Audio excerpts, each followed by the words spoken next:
Call the meeting to order at 7:02. So hi, my name is Janet Evans. I'm the CA board, the chair of the CA Board of Directors. Please remember that this evening's meeting is being live streamed. The agenda and background information for tonight's meeting is available on CA's webpage. I encourage you to follow along with those documents. For everyone online, please mute your microphones unless you're speaking. Be courteous. When you do speak, please state your name so that everyone knows who is speaking. I ask the board members to please use the chat feature. Please speak clearly and slowly so everyone can hear you. And please wait for me to recognize you before speaking. So now I will introduce each item on the agenda. Hi, Lakey.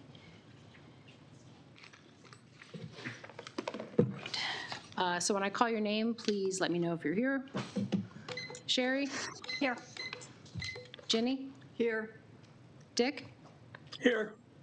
Lynn? Here. Tina? Here. Jess? Here. Alan? Present. Renee? Present. Andy? Here. And Lakey? Here. And me, I'm here. Thank you. Okay, so can I now get a motion to approve the agenda? So moved. Second. Thank you. Moved and seconded. Any objections? Okay.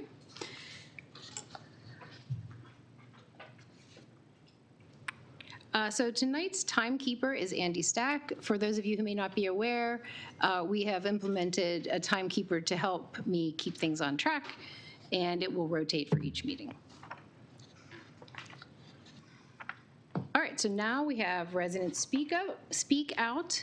I'll remind any residents that there's a 3-minute time limit for individuals, a 5-minute time limit for groups. Please state your name and address and or group, if relevant, before you speak. And board members will have an option for clarifying questions following. So first up, we have Nina Basu.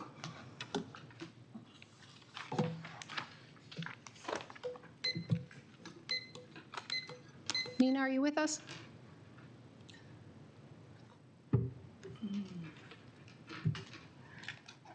Okay, we will come back to Nina if she arrives.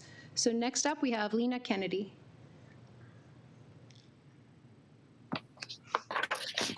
Hello. Good evening. My name is Lena Kennedy. I live in Stevens Forest in Oakland Mills. Thank you for the opportunity to speak tonight. I want to talk about families with children.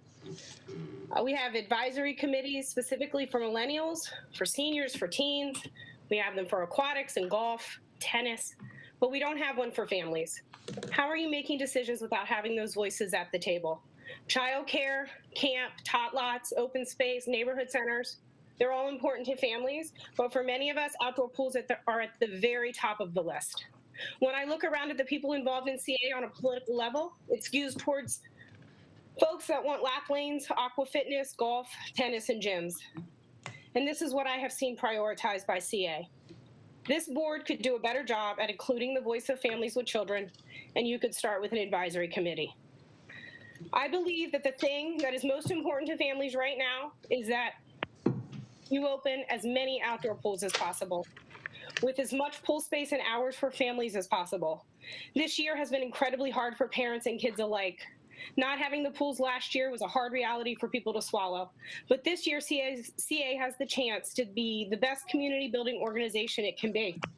The community and connection that pools bring and keep going for kids and parents alike is an immeasurable benefit. Watching kids and parents the last couple of weeks at Stevens Forest Pool has been so uplifting. They are happy, I mean so happy, to be at the pool with their school friends, some they haven't seen in a year. I wish that every child in Columbia could have that this summer and beyond, regardless of whether or not their families can afford a membership. I wish that every kid that wanted to join CNSL could. We have a horrific history in this country when it comes to pools and access for all. I hope CA will start to really look at the data, access, and equity when it comes to our pools in Columbia, a place that was founded on inclusion and diversity. I think we could be doing better. It's just a matter of values and priorities. As for right now, I think that Dasher Green and Faulkner Ridge are the top priorities, and I don't think there should be any question if indeed only 2 more pools will open. I also think you should look for a way to open Jeffers Hill and Clary's Forest, followed by Locust Park and Talbot Springs. It is disheartening that the majority of the pools that stayed closed are the same ones in the most socioeconomically diverse neighborhoods. And we also need to think about how we distribute space equitably within the pools. On Saturday, for example, Stevens Forest Pool can get pretty busy. And while all our children and families are on one side of the pool, the other half of the pool is reserved for lap swimming. In the village of Oakland Mills, our families with children only get to use half of the pool, even when there is no one swimming laps. On Memorial Day, I counted 50 people on one side of the pool, while the lap lane had 3 swimmers. 50% of the pool for 3 people, while a bunch of Lena, I'm sorry, you're at time. Can you wrap up, please? children were crammed on the other side. This is not equitable, and this demonstrates why it's so important to have families that use pools for community and not simply fitness at the table when you are making these decisions. Thank you. Thank you, Lena. Alan had a question for you. Yeah, Lena, what do you recommend we cut in order to open more pools? If it was up to me, I would close all the indoor pools for the outdoor pools. That'd be your recommendation. Thank you. Because the outdoor pools got to stay open. Clippers never stopped practicing. The pools closed the indoor facilities closed for a little while, but for the most part, the people who prioritize fitness didn't really have that much of a lag in amenities. But the people who prioritize that use the pools, the outdoor pools, they had nothing for a year. So I think it's okay to sacrifice some other demographics to allow families to have the pools this year. Thank you, Lena. I appreciate your input. Thanks. All right. Any other questions for Lena? Okay, next up we have, and Michael, I'm going to apologize ahead of time because I'm not sure how to pronounce your last name, but Michael starts with the... Yeah, thanks, Janet. Can you say that for me? Can you please say your last name for me? Just. Yeah, go lieber such. Thank you. I never would have gotten that. I appreciate it. No worries. So I'm here representing Owen Brown Village. I'm part of the board there. First of all, I want to apologize if me speaking out or anyone speaking out is making your decision more difficult. I know that there might be some disagreement on the board whether you even have a decision to make tonight or if it's just following staff's recommendation. Social media posts this week kind of confused that issue, so I apologize if I'm making your life more difficult. But because of those social media posts, I kind of feel obliged to speak out and say, please do open Dasher Green. There's a lot of good reasons to open Dasher Green. Hopewell was really crowded this past weekend. It's always one of the most used pools. We need some more capacity in Owen Brown. We're the largest village that only has 1 pool open. Our neighborhood swim team normally uses Dasher Green. They've had to transplant to Hopewell. That is a pain because they have storage sheds and everything like that already pre-positioned at Dasher Green that they'd like to be using. And Dasher Green historically has more attendance than 5 of the pools that are currently open. So I think there's a lot of good reasons to open Dasher Green. I really hope y'all support the staff's decision. And once again, I apologize if this or any other speak out is making your decision more difficult. Again, the social media posts made it difficult, and I hope we can all appreciate that you got a tough decision maybe, or hopefully you made this decision months ago to follow staff's advice and not have to debate something such a hot topic under the gun like this. Thanks a lot. Thank you, Michael. Do we have any questions for Michael? Okay, next up we have Rachel Klima. Hey, guess what I'm going to talk about? I'm Rachel Klima. I live in Fallbrook, community of Longreach. And, I'm going to kind of echo what Lena said, but, one of the things that brought us to Columbia was the vast array of outdoor pools and the spirit with which the villages were set up to enable people of all different economic levels living in townhomes, apartments, and single-family houses to come together and share the community at places like the pools, places like the tot lots. I really think the community pools have been one of the areas where that has continued over the last decades. I've only been here for 11 years, but it's one of the places where we really meet different people from the neighborhood, and I really have valued that. It's also a really important, sorry, I prepared there's something to say and I just can't bring myself to read it. But it's been really important for cooling days for people who have, you know, the need to go and cool down in the pools if there's, you know, when air conditioning gets cycled off and whatnot. So I understand that these are difficult decisions and that when you initially had to choose the pools, which to leave open, revenue or the attendance levels were very important considerations. But the first thing that I saw when I noticed which pools stayed open in our region of Longreach was that the two pools that have the lowest income attendance were the ones that stayed closed. And, you know, I went online to look at demographic information for all of Columbia just to see if it was my own perception or if that was true. And I put together a graph, which I will show.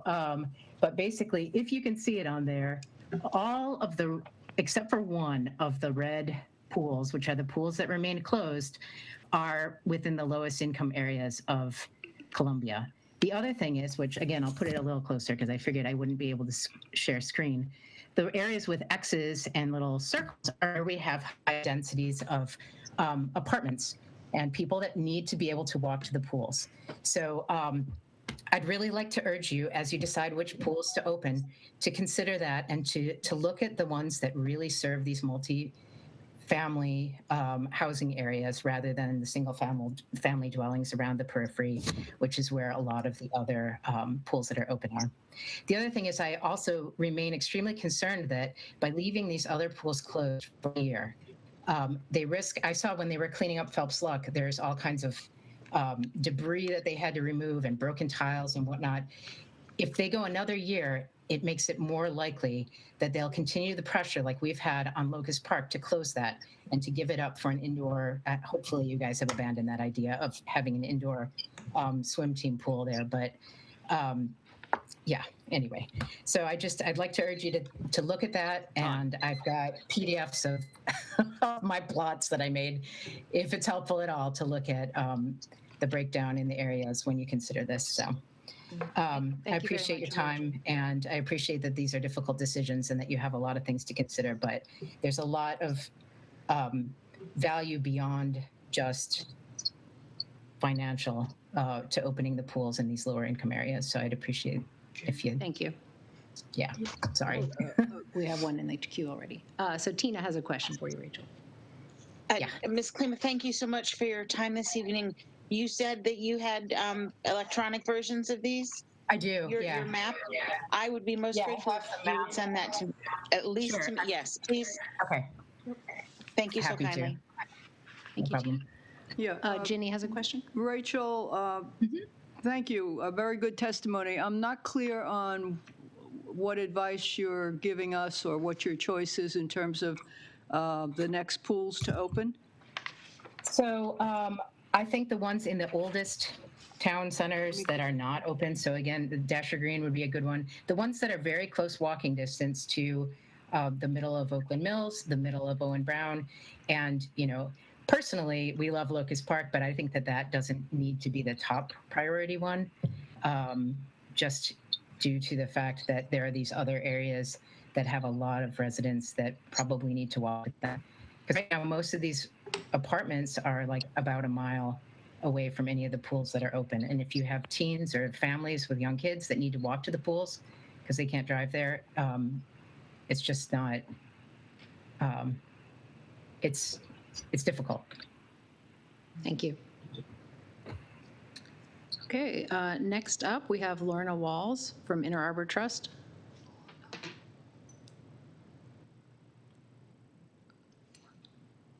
Is Lorna on the line?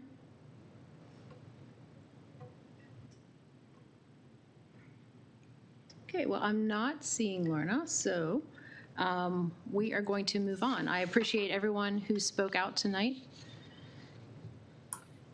so next we'll move on to our work session topics. First up is the utility easement for BG&E in Hickory Ridge. So what I will do is share my screen.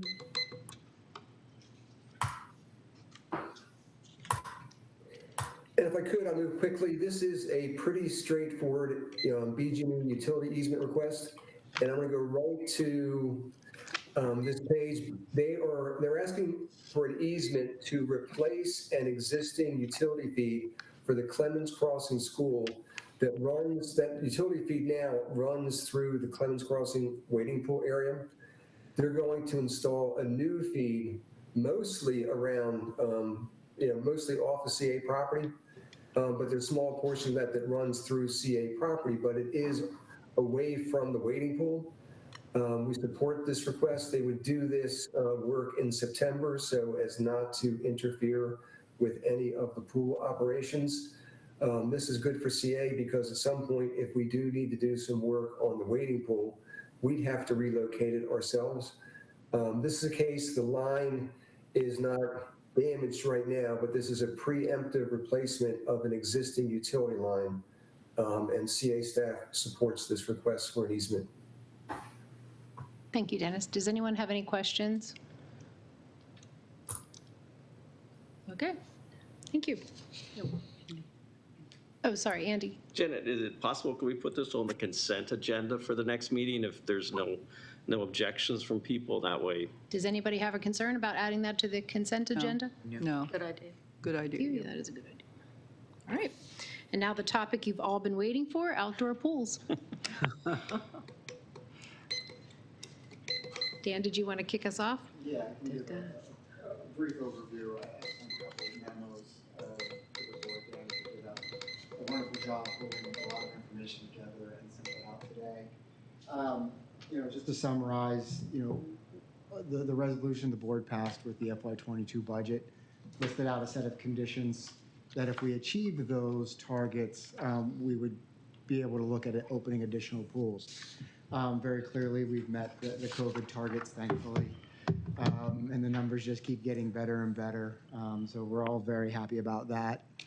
And then following. I beg your pardon. I'm so sorry to interrupt. It's very hard to hear.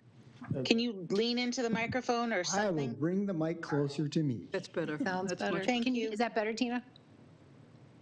Is that better? Yes. Okay. Yes, thank you. Yeah, sorry, I talk a little slow, so sometimes.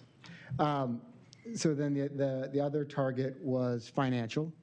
And after we made the difficult business decision to close Haven, the team worked very hard, our real estate broker, commercial real estate broker, and miraculously was able to find a subtenant and execute a lease very, very quickly.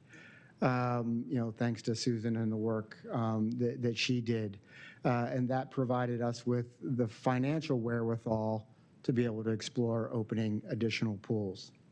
When we looked at this in the original budget process, the primary focus of the pools we opened was providing the opportunity for a full CNSL league. We have about 2,500 kids who participate in that league, and that was the major factor in driving the choice of the pools that opened. As we've heard tonight, and we heard this during the budget process, when we looked at what additional pools to open, we looked at that accessibility, that walkability, the proximity, and listened to what we heard during the budget testimony so that we could provide those opportunities within the resources that we potentially have. And with that, the recommendation that was in the memo and has been posted was for Faulkner Ridge and Dasher Green, two pools, especially Faulkner Ridge we heard a lot about, especially when we moved Faulkner Ridge to Running Brook. And that became, a topic of conversation, and we definitely heard that loud and clear. With that recommendation and with the other conditions met, I have to be extremely clear. The fourth condition is not a given. And the fourth condition was having enough staff. Right now, the team is running at bare bones especially on the indoor pools, because we always struggle a little bit during the summer with the indoor because everybody wants to be outdoors. But to open each additional pool, for these two pools, we need about 20 additional staff per pool. That's one manager, one assistant manager, 2 to 3 MODs, managers on duty, and then 15 to 16 lifeguards. We're always looking for the manager level team members because the older kids, their lives change and they move on. We've not taken that ad down since we hired for the first set of 15 pools.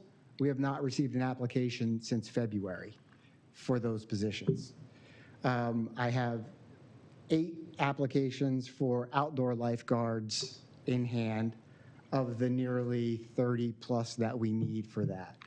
So I caution that is still a major hurdle to overcome, and I think I noted in my memo, Six Flags has called us to ask us for staff because they can't hire staff.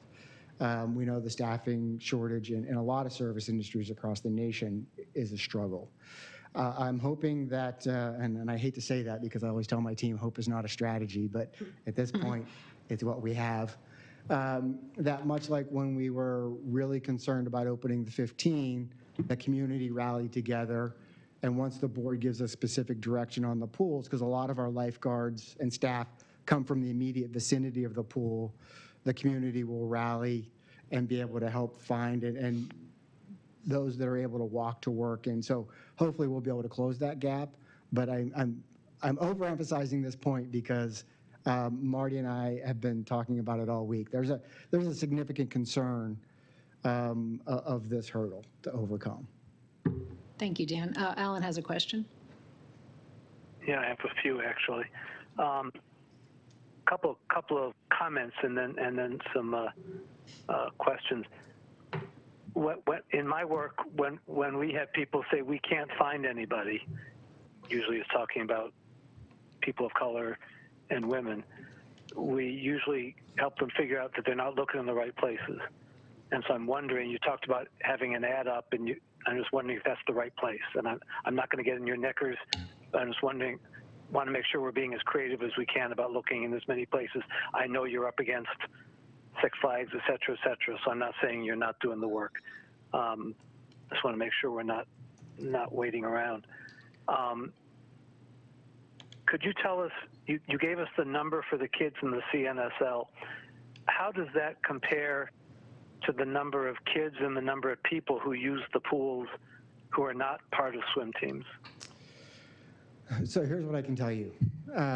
If I look at the last full year of pool usage, we had a little over, just a touch over 400,000 visits. Slightly over like 52 or 53% of those visits were check-ins, so recreational swimmers, and the rest of those were programmatic swimmers. Meaning CNSL and classes or just classes? Or what classes, CNSL, Master Swim Team, all the different programs that we run. Okay. So I guess my comment then would be, I hadn't thought of this before, but I'm just wondering about a strategy that prioritizes half the group and not the other half of the group. So I'm not sure where to go with that, but that was the strategy we chose, and we proved it. So I'm not saying you did anything wrong, but I'm just getting curious about that. It's been proposed tonight that we could open more outdoor pools if we close the indoor pools for the summer. I don't expect you to have all the numbers in your fingertips, but does that sound like a workable solution, numbers-wise? Not really. The indoor pools require significantly less staffing than the outdoor pools do, especially with when you start adding in all the programs.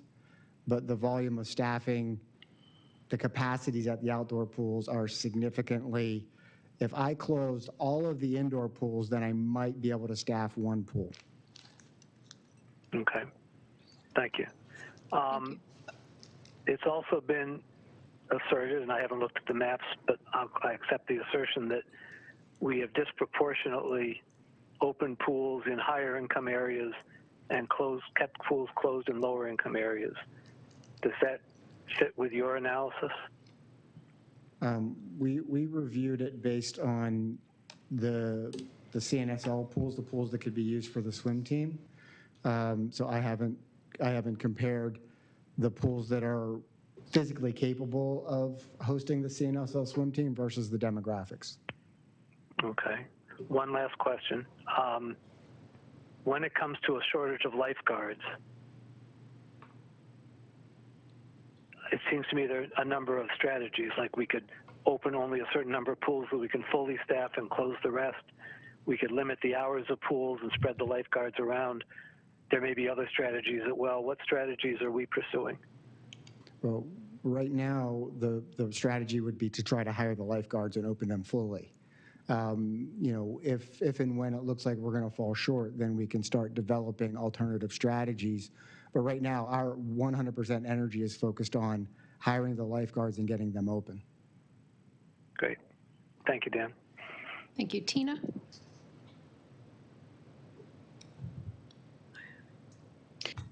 Actually, I wanted to say thank you to Alan. You asked a lot of the same questions that I was going to ask. I wanted to confirm, please, that the swim team, do they use the Dasher Green pool? That is their home pool. That's their home pool. The same with Faulkner Ridge. That's the Wildcats' home pool. Correct. The So swim they team manager had probably- reached out to me. Yeah. I'm sorry? I was going to say they probably would move back to their home pool. Yes, and the Wild Lake swim team manager reached out to me also to ask for my enthusiastic support for making sure that Faulkner Ridge opened for the same reason that's their home pool. Yeah. And then same questions that Alan asked about shifting some of the indoor pool staff temporarily to outdoor pools. And then also following up on what Alan said about the ad for hiring, is there communication support that perhaps other departments can offer? Are we retweeting that ad? I can't even speak tonight. Are we retweeting that ad? Are we placing it in spots where folks that we are most interested in hiring are located? If and when Faulkner Ridge pool opens, please, are we going to reach out to the high school for their communication support? Yeah. I'm assuming that all of those are strategies that we're pursuing, but I would love to have that confirmed. Yeah, we have to hire about 500 to 600 lifeguards every summer. Okay, I'm sorry. We have to hire 500 to 600 lifeguards every summer. So once we have all the channels in place to really recruit across all different areas. We haven't been recruiting for these particular pools because we don't have pools to open yet.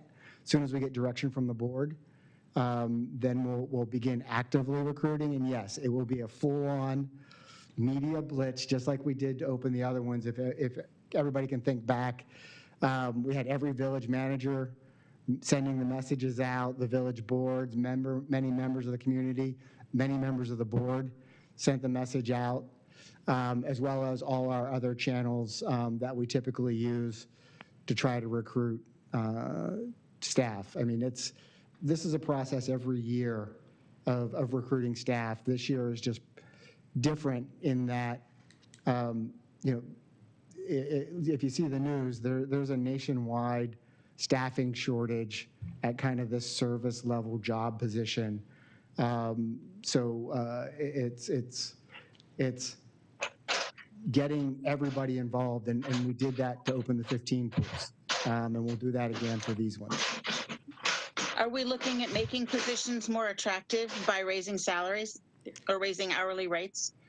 That is always an option, but then you have to raise them across all the pools. Right. And so, that is always a possibility. So are we looking at that possibility, or is it just a possibility? I don't understand. But we haven't actually physically looked at it yet because we're not 100% sure where we're going to be with staffing. Okay. So that's kind of we have this whole chicken and the egg thing going on. So we need to actually start recruiting and see where we're at, and then employ whatever quote-unquote emergency measures we need to do to move forward.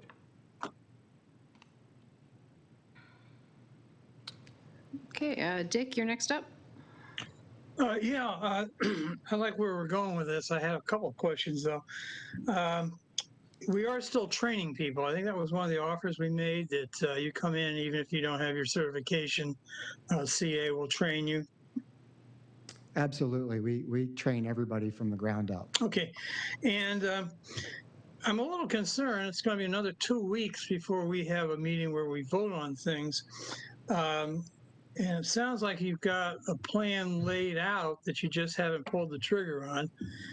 Should we be starting now to interview without signing anything? And should we be Dick, putting the word out? Or I is just there want to anything clarify. we can do without board authorization? We have a resolution in place. This does not require a board vote. So unless someone strenuously objects, then the staff can move forward after tonight. Okay, good. Because I'm concerned because, of course, a lot of people have already made their summer plans, and so it's getting a little late to move. So this makes your job more difficult if we don't get going right away. Thanks, Dick. Sherry, you're up. Yeah, I had a couple of points also to ask about, have we extended the outdoor lifeguard search to Howard Community College? Yeah, yes. Everywhere that's within driving distance of the pools, our search is covering. Okay. Irregardless of driving distances, et cetera, this is a basic how do we get more people in? And one of the other things that we know nationally is that a lot of people have been hit by lack of employment because of COVID. There may be many more adults that are available to do this kind of thing. So have we checked at any neighboring counties? Carroll County, Anne Arundel County, Montgomery County. There are lots of kids, high school age kids, college age kids in those communities who might be very happy to have a part-time job with CA. I think it would be very worthwhile to extend what we're looking for. And also, have you asked any advisory committee members, like the folks who are the active and committed people on the aquatics committee, if they could help out? Maybe they could volunteer sometime. Those are great swimmers. They're great folks. They understand the situation that CA is in. We're really trying to get as many people into the swim experience this summer as possible. Have we tapped them? Absolutely. So, I've tapped the golf committee, I've tapped the half-act committee, I've tapped them all. Anybody The tennis volunteer? committee, they've helped recruit people, but they've not volunteered themselves. so we have one more question, but in the interest of time, if you have suggestions for hiring, I suggest you email them to Dan. And if anyone on this is listening to this meeting has suggestions that we haven't tried, please send them and spread the word for sure. But Jenny, you're last up. Okay, thank you. Just a couple of quick questions. One, I thought you also said that the county was having trouble getting staffing, at least the Robert Carter Center pool. Yeah, it is. They were changing hours. What about the North Laurel pool?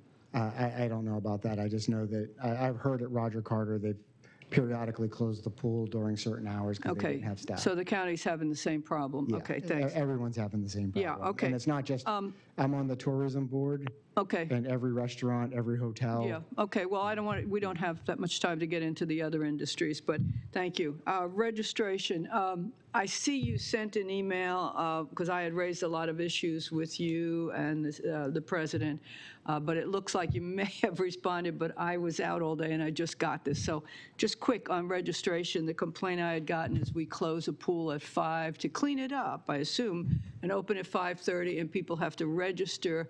And that there are times when people are seeing there aren't that many people in the pool. So can we end registration? And just Yes. allow families to come back in or individuals Yes, and that's come up happening. to We actually had that conversation yesterday morning before you sent your other email.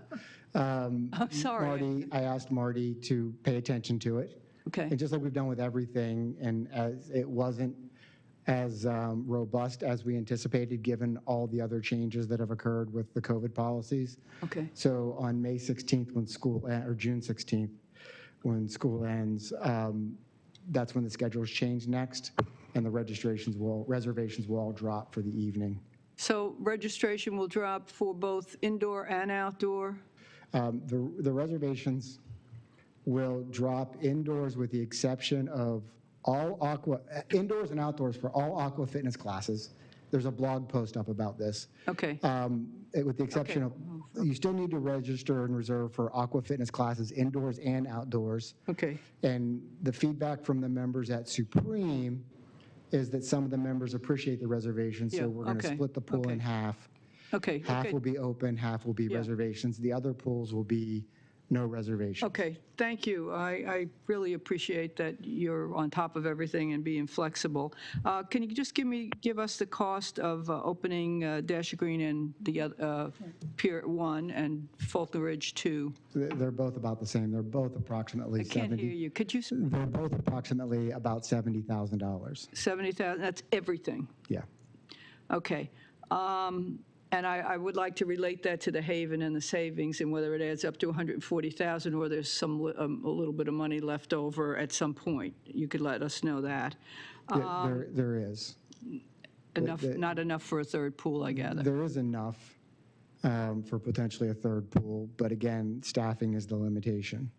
Okay, so I guess the issue maybe for some of us is, like Dick said, you want to wait and come back to us, or do you want to somehow say maybe a potential third pool, and the understanding is just go with it and, go rather than coming back?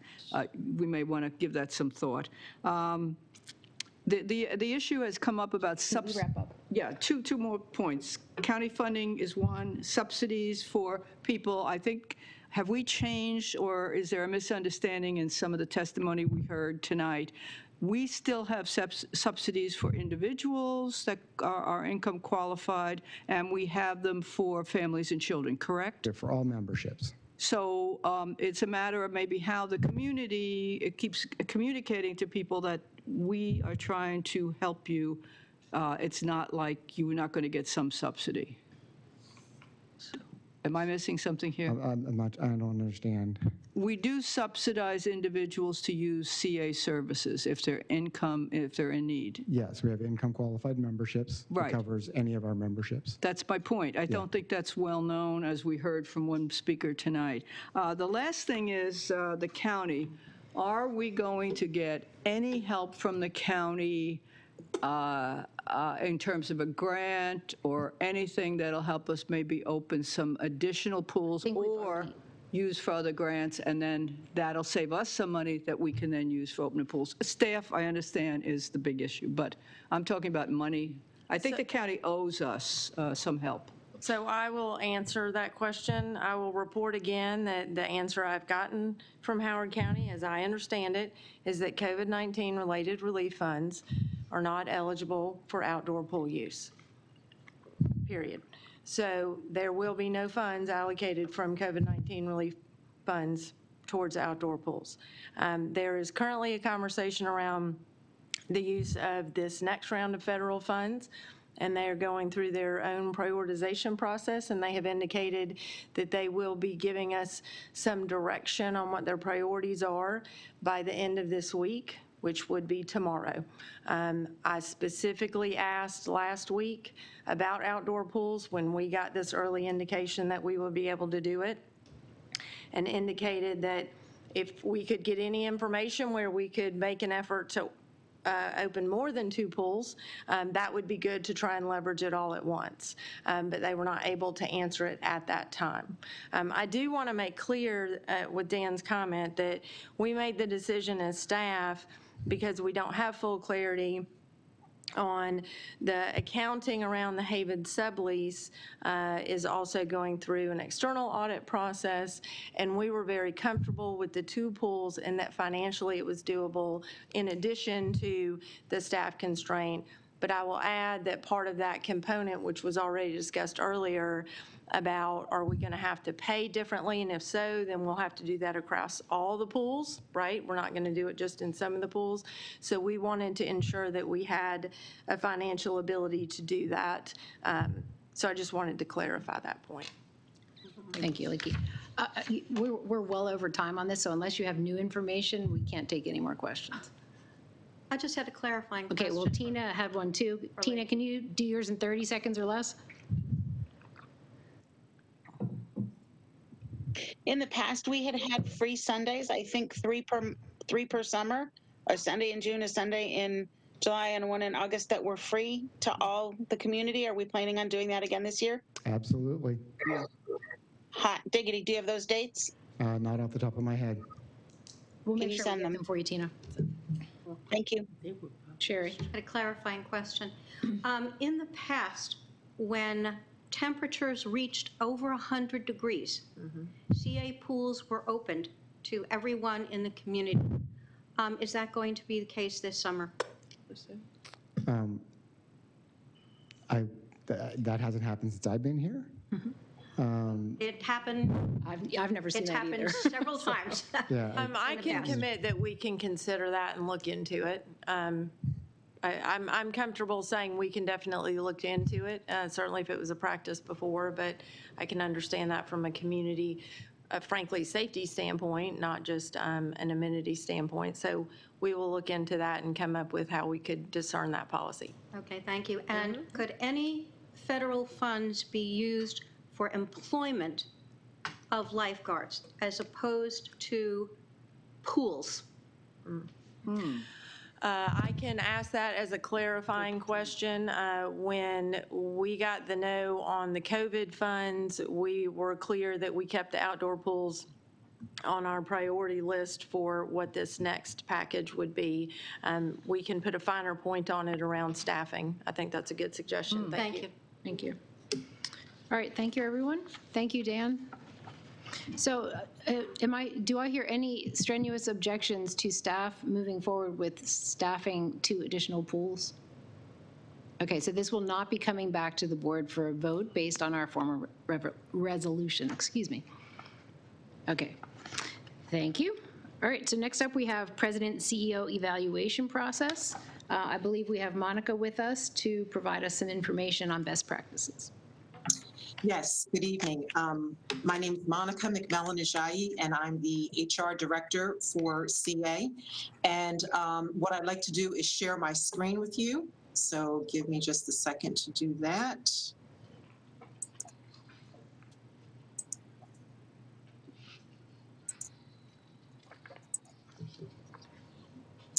Okay, can you see my screen? Yes. Okay, to the top here. All right, so this is a draft for you to consider, a process for the president and CEO evaluation.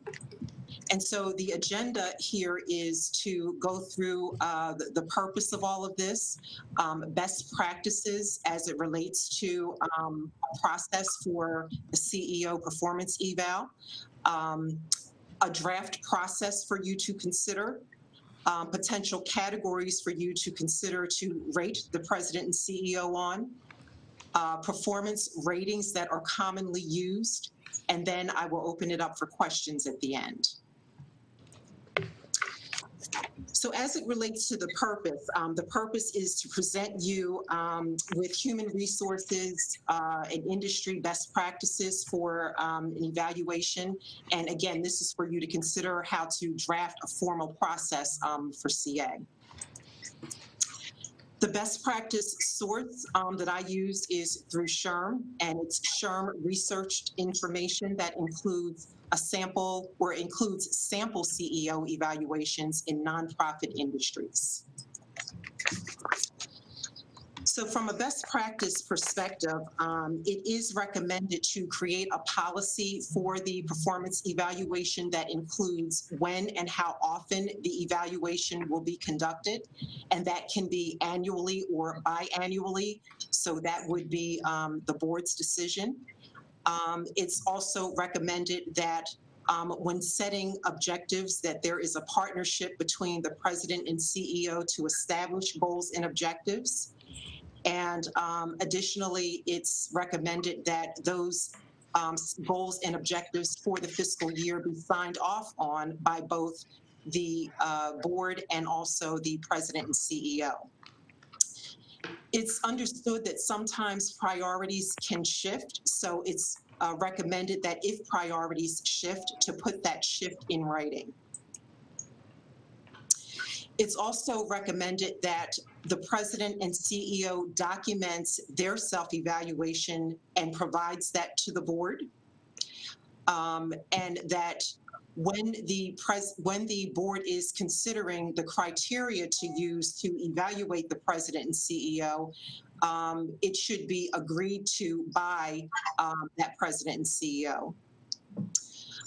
It's also recommended that the criteria used should be based on a blend of behavioral and quantitative factors that truly support CA's mission, vision, values, and goals. So in considering a process, a potential process based from the standpoint that our fiscal year runs from May 1 through April 30th, could be for the annual performance evaluation timeline to be between April 30th and June 30th. Now, even though our fiscal year ends in April, because there will be a need to include financial information, it's recommended, or I'm recommending, that maybe you extend the process through June so that you can get all of the data that's needed. Monica, I'm sorry to interrupt you. I have a question. Would you like us to interrupt you with questions or hold them till the end? You can hold them to the end. I'm almost through with the slides. Oh, okay. Thank you. Mm-hmm. And from a self-evaluation standpoint, I would recommend that the president and CEO provide that to the board between April 30th and May 30th. And the board could evaluate the president between May 30th and June 15th. And it would be best if that could include the board communicating the performance evaluation results to the president and CEO. Keeping with the timeline, the president and CEO could sign off on that performance evaluation between June 15th and June 30th. And then the effective date of the merit increase and bonus would be either July 1 or the first pay period in July. Now, I understand that once a performance evaluation is complete, usually goals are established for the next fiscal year.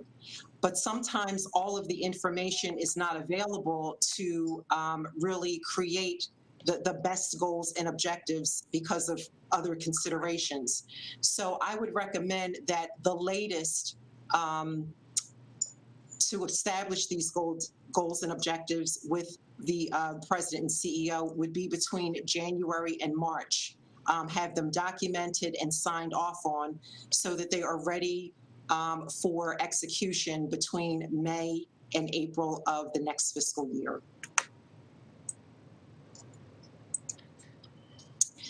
If the board decided to go to a biannual process for the review, I would recommend that that mid-year performance review be conducted no later than November 30th. Again, keeping in line with what would be halfway through our fiscal year.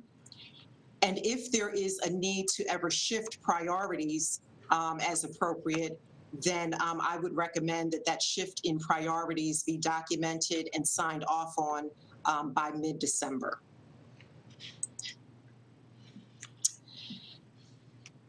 Here I'm recommending categories to rate the president and CEO on, and those categories for your consideration could be financial leadership, strategic development, leadership and culture, ethics, and board relations. The common performance ratings that are used when doing evaluations are ratings that go from 5 through 1 or 1 through 5. And in this example, the recommendation is to have 5 be the highest rating and 1 be the lowest. And as you can see here, these are the most common: exceeds expectations, down through does not meet expectations or not applicable because the behaviors or results have not been observed. And so now I'll open it up for questions. Thank you. Dick, you're up first.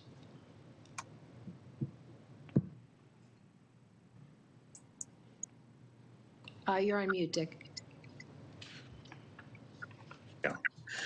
Two questions.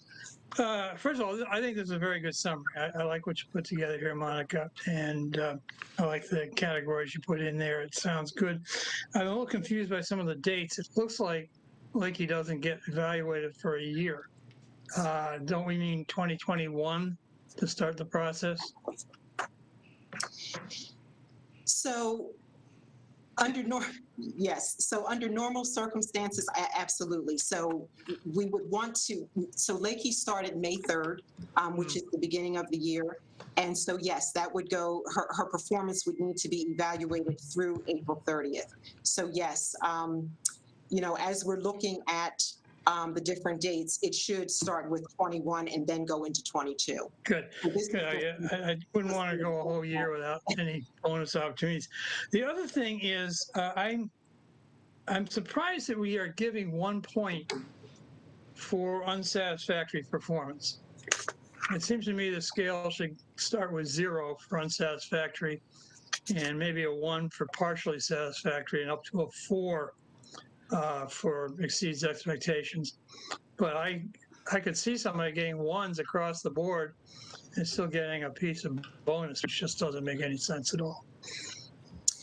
Well, actually, you can the board can establish what the bonus structure looks like, and the board could certainly decide, which it happens in many organizations, where if someone does get a 1, then they are not eligible for any type of increase or bonus. So that's a to be determined. Yes. But thank you very much. It is common when someone gets a 1 that they don't get anything. Mm-hmm. Okay, Andy, you're up. Yeah, Monica, I had 2 questions. One on your timing, because I know in the past there's always been a concern about the fact that if we rate the president after the end of the fiscal year, that's a totally new board, potentially, who may have absolutely no experience with the president. And so that's why in the past, the boards have considered this and always have tried for an evaluation in April. So I just want to remind people that that was one of the concerns. I mean, I understand if it weren't for the fact that the board can turn over, the time frame you put is fine. I mean, but it's just somehow we have got to figure out what do you do when there's a big turnover on the board. Because it has happened in the past, and you never know what's going to happen in the future. The other question I had was on your, performance ratings. It's good, but one of the problems we have had in the past is that there was no consistent understanding among board members. How do I put this nicely? And this caused a lot of grief. And I'll tell you, it also caused grief for whoever was chair at that time, who had to try to figure it all out. So I think one of the key things we would have to do is maybe beef up these performance rating descriptions a little bit and get full buy-in so that people are rating in a consistent way. and maybe penalize if people don't, their rating doesn't count or something, or I don't know, something, but just that has happened in the past and just something to be aware of. Thank you. We have Ginny, then Sherry, then Alan. Okay. On your attachment here, where it says performance rating definitions, this is the first page of this attachment. In the event the president CEO's performance is rated 2 or below, provide specific suggestions for needed performance improvement. I would say 3 and below, because 3 meets most expectations. I would think you'd want to be providing specific suggestions for needed performance improvement at 3. And actually, even at 5 and 4, you'd make some suggestions, but certainly at 3. No? So that would be up to the board to decide. People usually fall within the 3 range from a bell-shaped curve perspective, because people often meet expectations, but people don't always meet expectations. So, there's a consideration there for really honing in on the definitions there. But it's always great to provide examples and feedback. However, the goal in the information I provided was to just make sure that if there is ever a rating of 2 and below, that there is specific information indicated as to what could be improved or what has to be improved. You good, Ginny? Sherry? Yeah, thank you. Monica, do you have, or did you look at the current board policy for the president's evaluation? So I've not seen an actual policy for the CEO's evaluation, and I've not really been involved with the CEO's evaluation. So this is I've been having some conversations over the past year about the need to develop a policy actually, and to provide some best practices. Okay, thank you. There is a very extensive current board policy with a description of the process to go through. Now, that doesn't mean we have to stick with that, and in fact, that has not been done for at least the last 2 years. So, but I think it would be helpful if all board members, particularly our newer members, were able to see what that policy looked like, and then be able to compare with what you've been able to bring up in terms of best practices. I think that would be quite helpful. The other thing, and also, if we adopt a new policy, we have to eliminate the old policy. That's part of what the board has to do. You also brought up the question of board relations, but I would like to add to that category staff relations. And most of the work that I've done with organizations when there's an evaluation, staff relations is really as significant as board relations. So we would have to have a mechanism for doing an evaluation of that.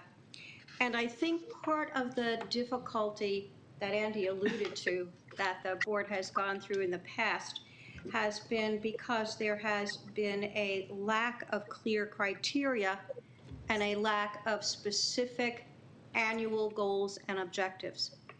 I think if there are clear, and not only for the president goals and objectives, but board goals and objectives, so that we all get in alignment around where it is we're going and what we hope to accomplish.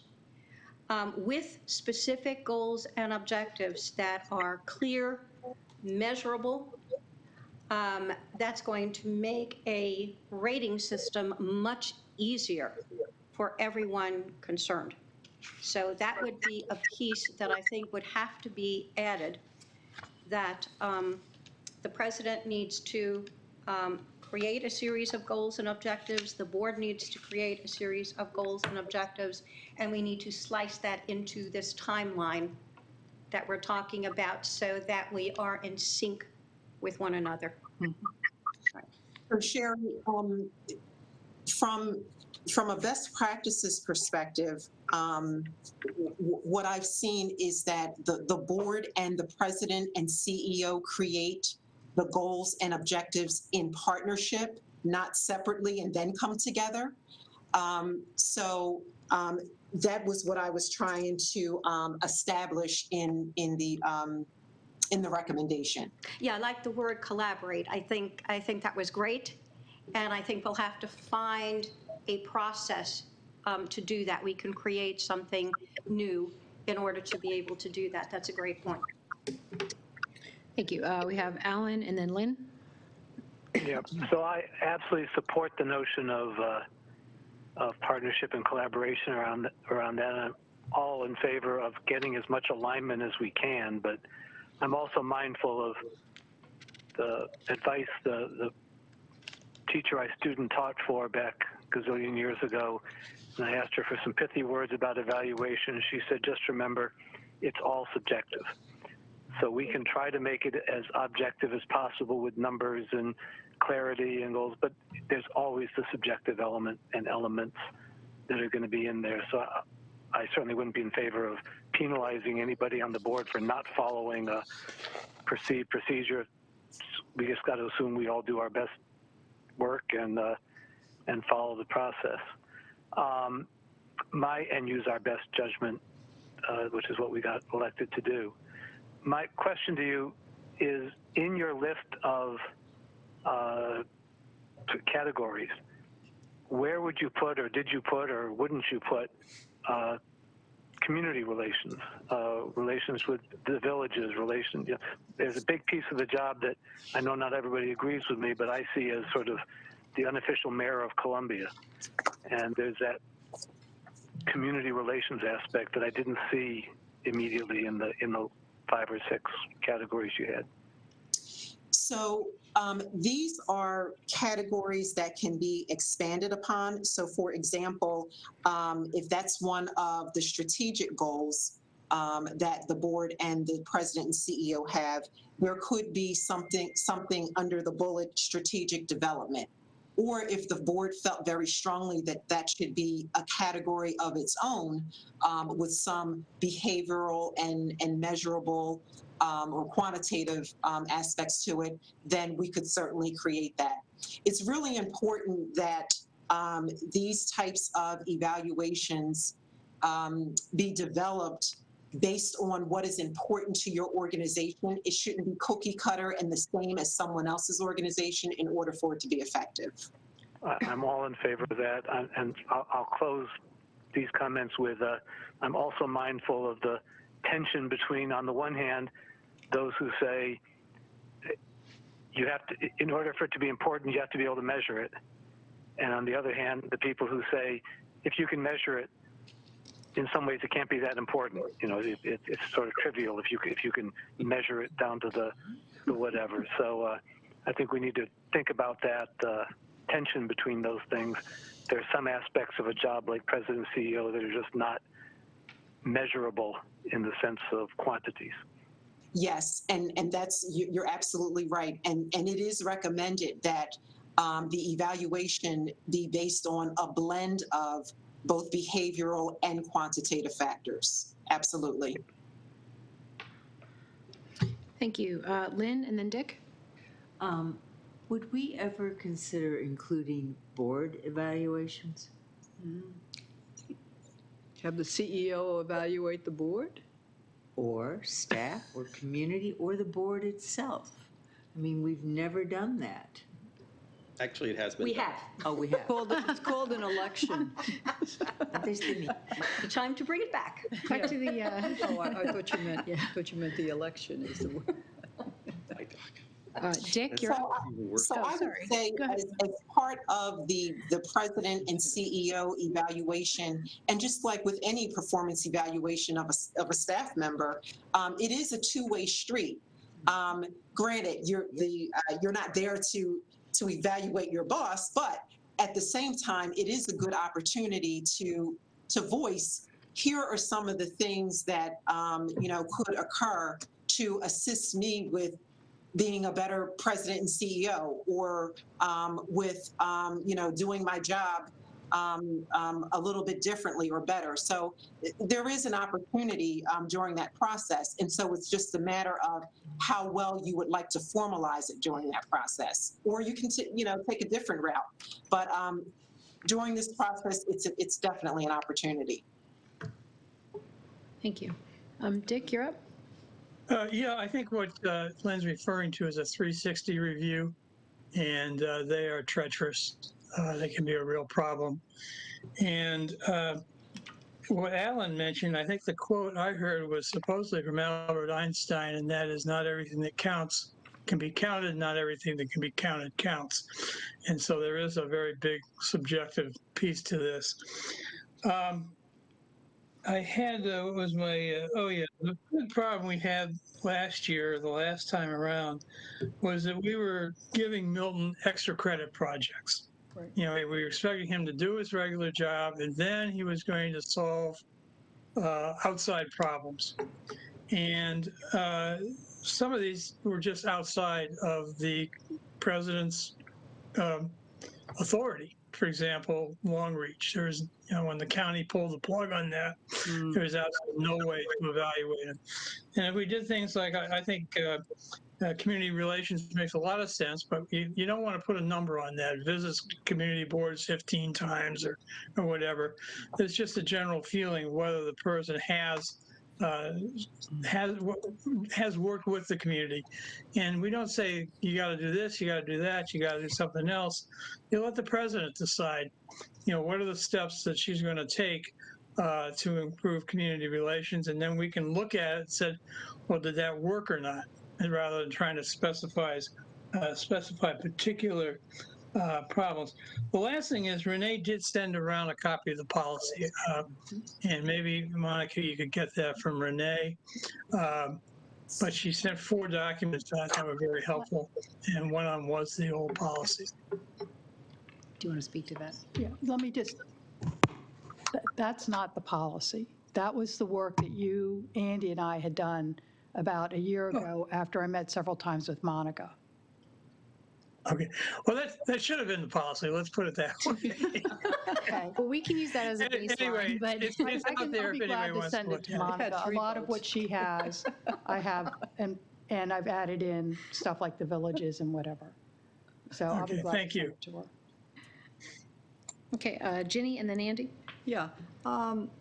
In some ways, I hate to wait a year. I don't quite think that's quite fair to the individual being evaluated. Have you given any thought, or is there any percentage in maybe even the chair of the board sitting down with the president and sort of going over this, maybe with some input from the board members, but informal? But rather than getting hit at the end of 12 months, it's like, boy, you really got a problem with such and such, but you're doing great with such and such. Because you want people to improve. You're not going to need any improvement, I realize, but. Thank you. Okay, any reaction to that? Yeah, Jenny, that's a great idea. And when I was putting this together, I was just putting it together based on a normal fiscal year. That was really the approach I was taking, and not really looking at the individual in the position today. But yes, absolutely, it definitely makes sense to establish, what you want to work towards, and maybe once Lakey has been on board for 6 months, you guys come together and assess the performance thus far, and tweak is needed as it relates to what's going to be important for you to achieve by the end of the fiscal year. Okay, Andy. Can I just jump in? Can I say a word? Actually, an ongoing. The chair and the vice chair meet with the president twice a month. Yeah. Dick, And can these you are please supposed to be wait your two-way turn in the sessions. And they're supposed to be two-way sessions Dick, where. Dick, Andy's up. I have your name down. Let him go. No, go ahead, Andy. Okay, well, I would think that, Andy, you should. that's a time when you can kind of give an informal review of what the problems are, if there are any. Sorry, I jumped in. Andy. Monica, so under, I'll say the typical evaluation here that you've talked about, does every member of the board evaluate the president and then there's some way of combining that? Or is there just one evaluation? I just wasn't sure how the process, because I can tell you over the years, we've done it a number of ways. Most recently, it's been every board member providing an evaluation, and then it is up to the chair to consolidate it all, and that's the kind of like the final evaluation.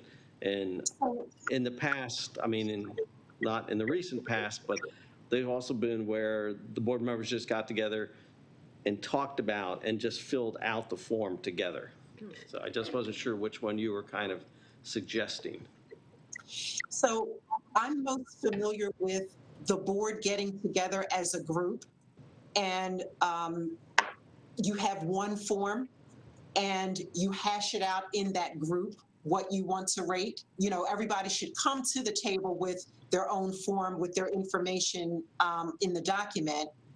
However, the chair or whoever you decide to facilitate the meeting would then be the person that, you know, gets the input from each individual, and then it would be one document that's presented.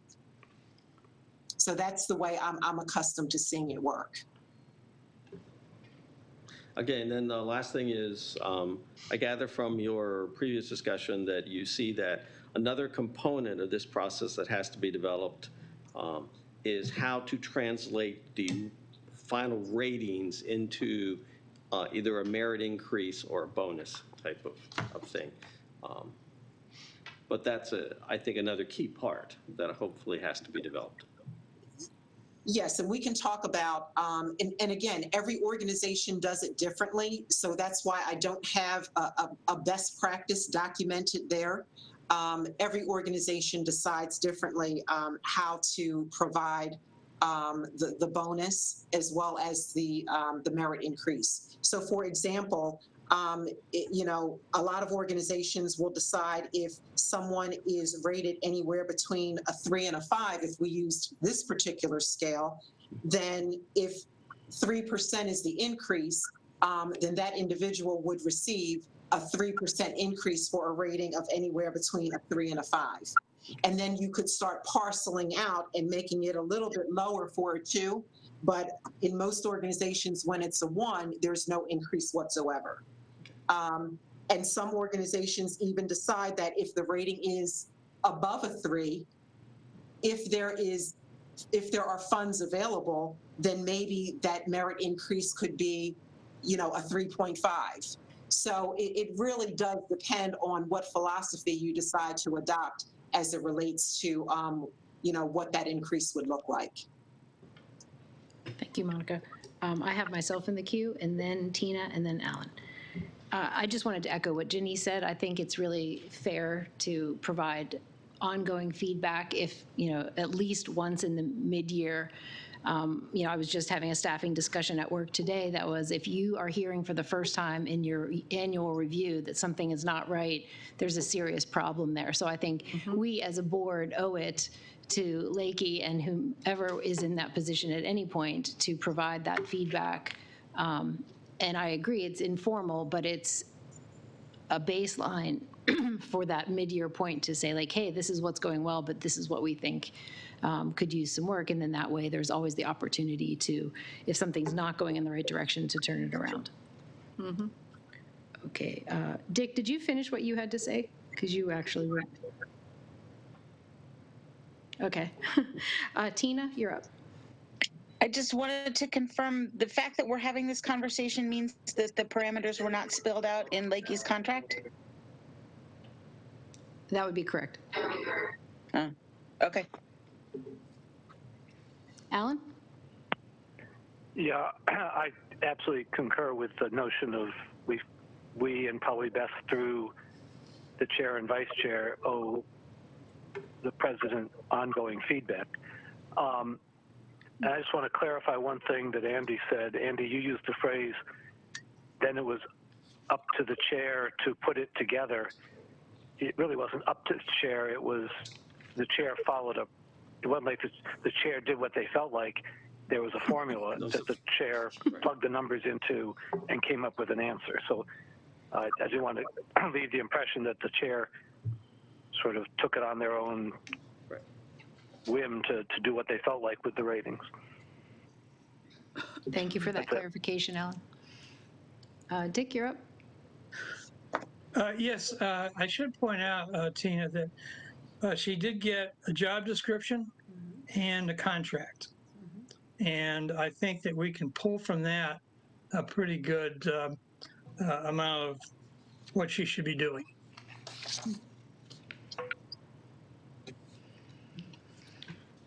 Okay, does anyone have any final questions on this topic? Obviously, more to I'm just come. wondering what's our process? Exactly, that's what I was just going to say. There's obviously a lot more to come. So it is, obviously, this is a time-sensitive topic. It will be on the next agenda.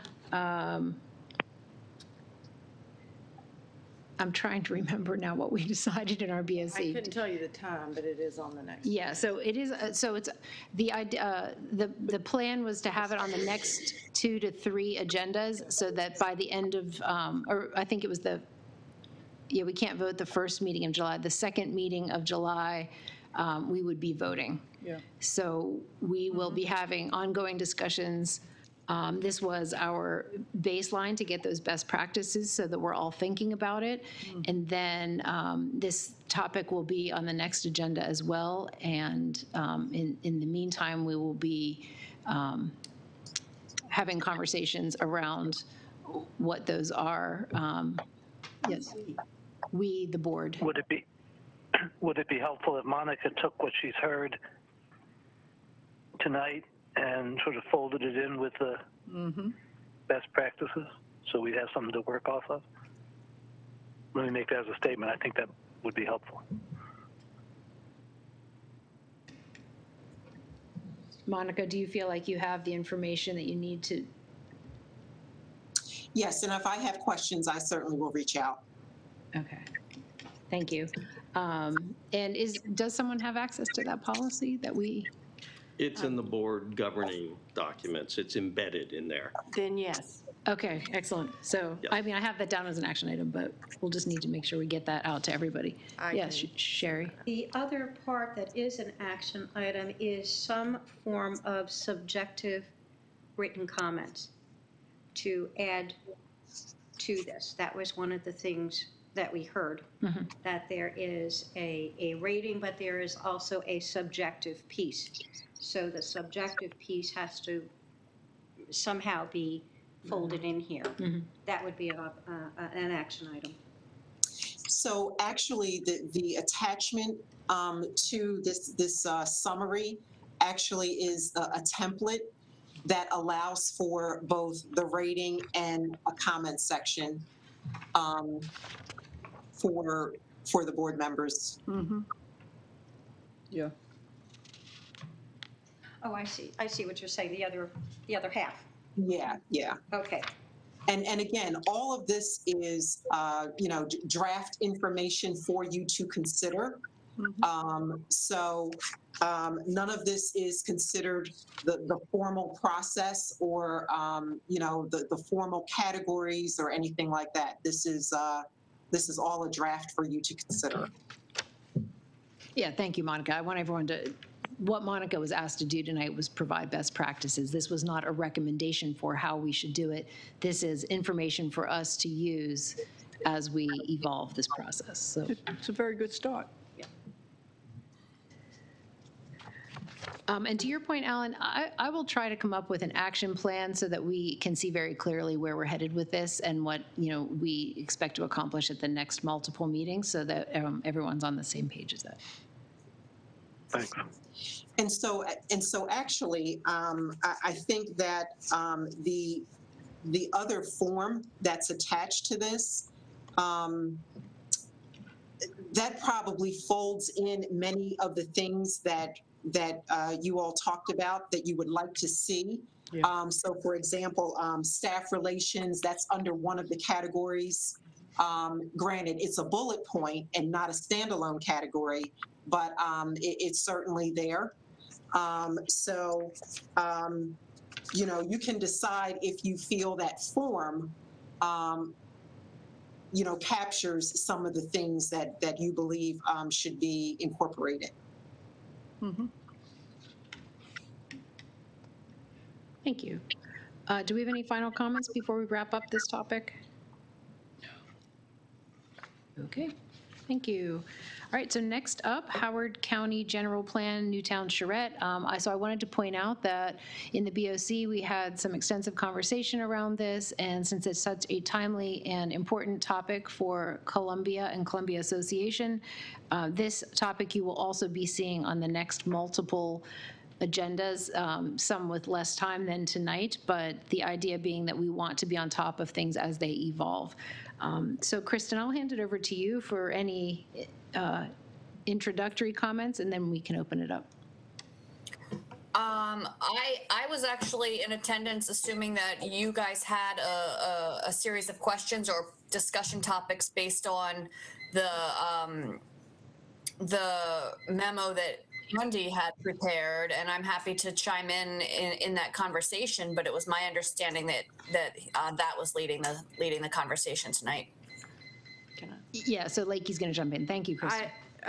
My understanding and what I briefed Kristen on from our BOC meeting was that we would start with the basis of what Andy put together, taking what had been, my understanding, multiple board discussions and putting it into the PETS format. That's what is in the support materials for tonight's agenda.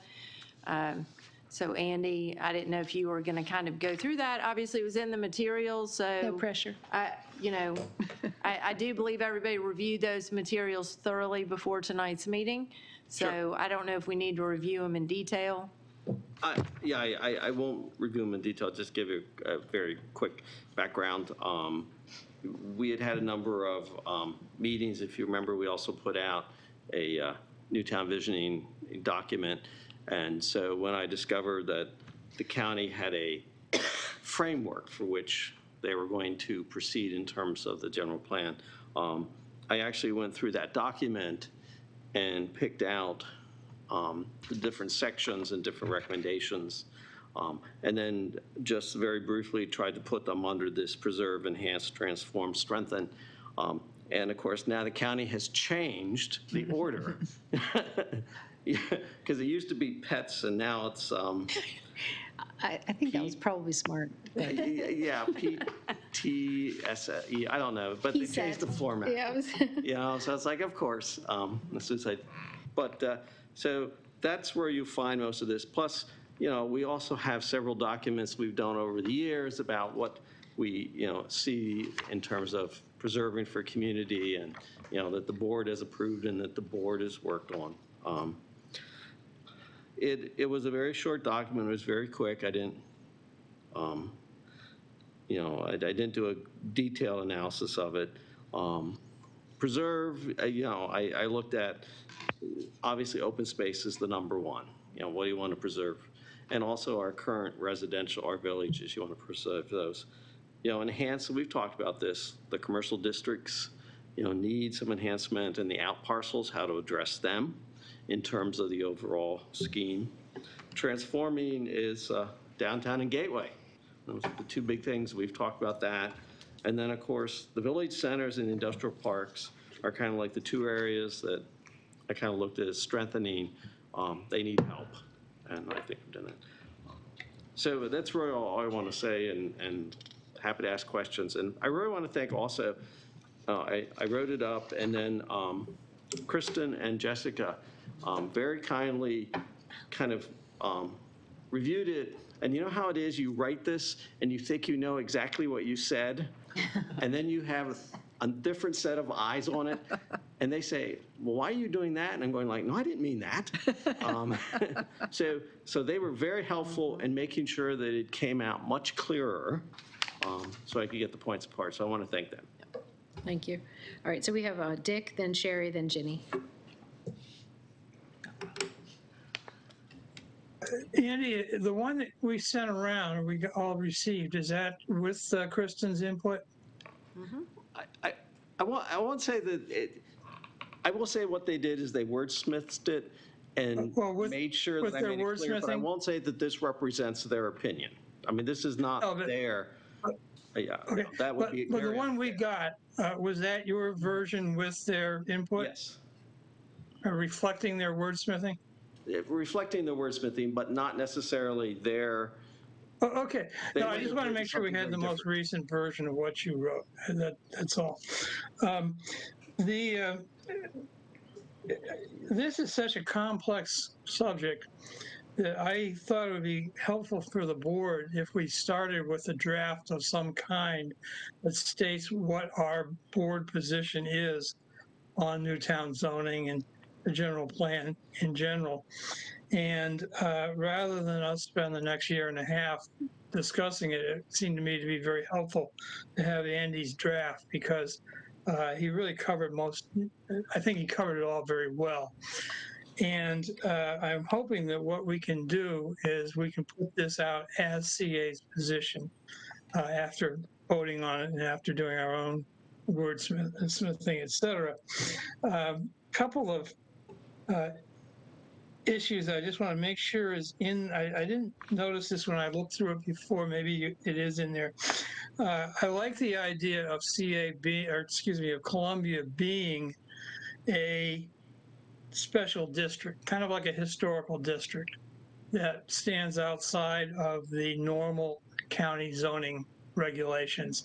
This would be a particular area with its own particular rules and regulations that preserve the nature of Columbia and the historical nature and the values and the vision that's behind it. So that is important that we do put this together as one coherent geographic area, and that it would include the out parcels.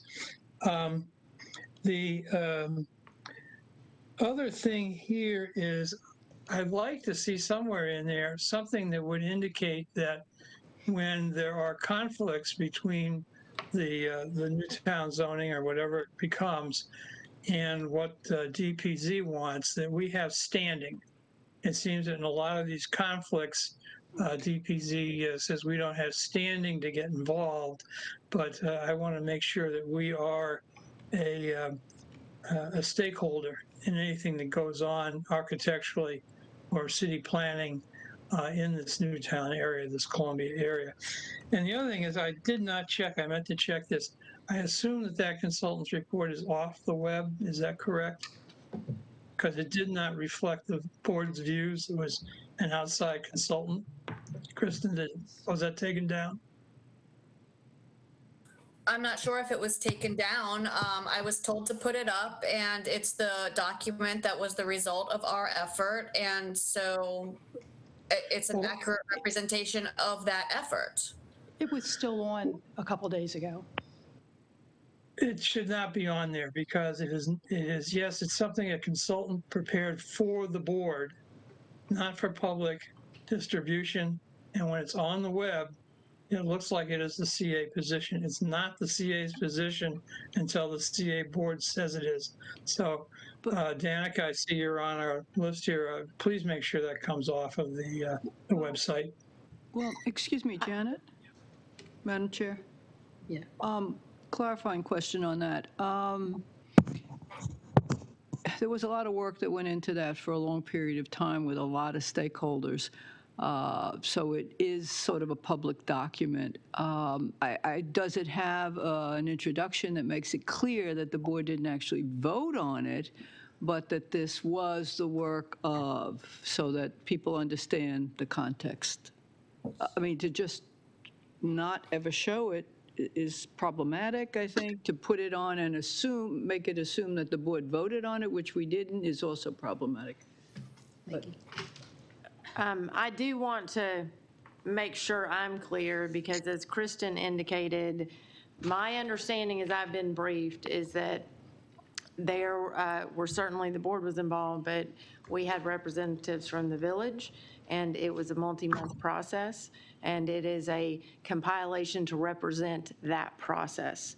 So we obviously have many documents and resources on the web that are not board-approved documents and resources and plans. So I I am open to what you are saying. Do we need to add language that clarifies it was a process and it is a document that captures what happened in that process? I think that is reasonable. I would have a concern that we have any kind of decision that the board has to vote on the kind of documents that go on the website, because we have plans that are not board-related plans that are on the website. So I think it's fair that we add language, and we can do that on the page it's on, about what the process was. If there is a concern that for some reason people feel like it is being perceived as a board-approved document, we can certainly clarify that element. Thank you. Sherry? Yeah, and I think what, like you just said, is an important point. Okay. And I've been asked about it. I have clarified that one-on-one with people. So there is a perception that this is somehow an official approved document, and I've had to sort of explain the process. So having some sort of language there, I think, would be very helpful, because a lot of people are looking to that kind of document. I wanted to thank Andy for putting together these 4 pages. I think he really captured the essence of so much of what we were talking about. And I wanted to just clarify that since I'm on the PAC, the general plan PAC, the preserve, strengthen, enhance, and transform is a continuum from less development or no development to more development. So anything that you consider under preserve would be very little or nothing is supposed to be done about it. Strengthen would mean basically people are satisfied with the way it is, but because of changing times, maybe things have to be tweaked a little bit, like upgrading some of the commercial centers, things of that kind. Enhance would be more change. That would be, for example, taking something and turning it from what it is into mixed use, or installing a transit center or something of that kind that's likely to be more expensive and to require a several-year process. So that's about change. And transform is really what it says. It's really transforming something from what it was to something very different.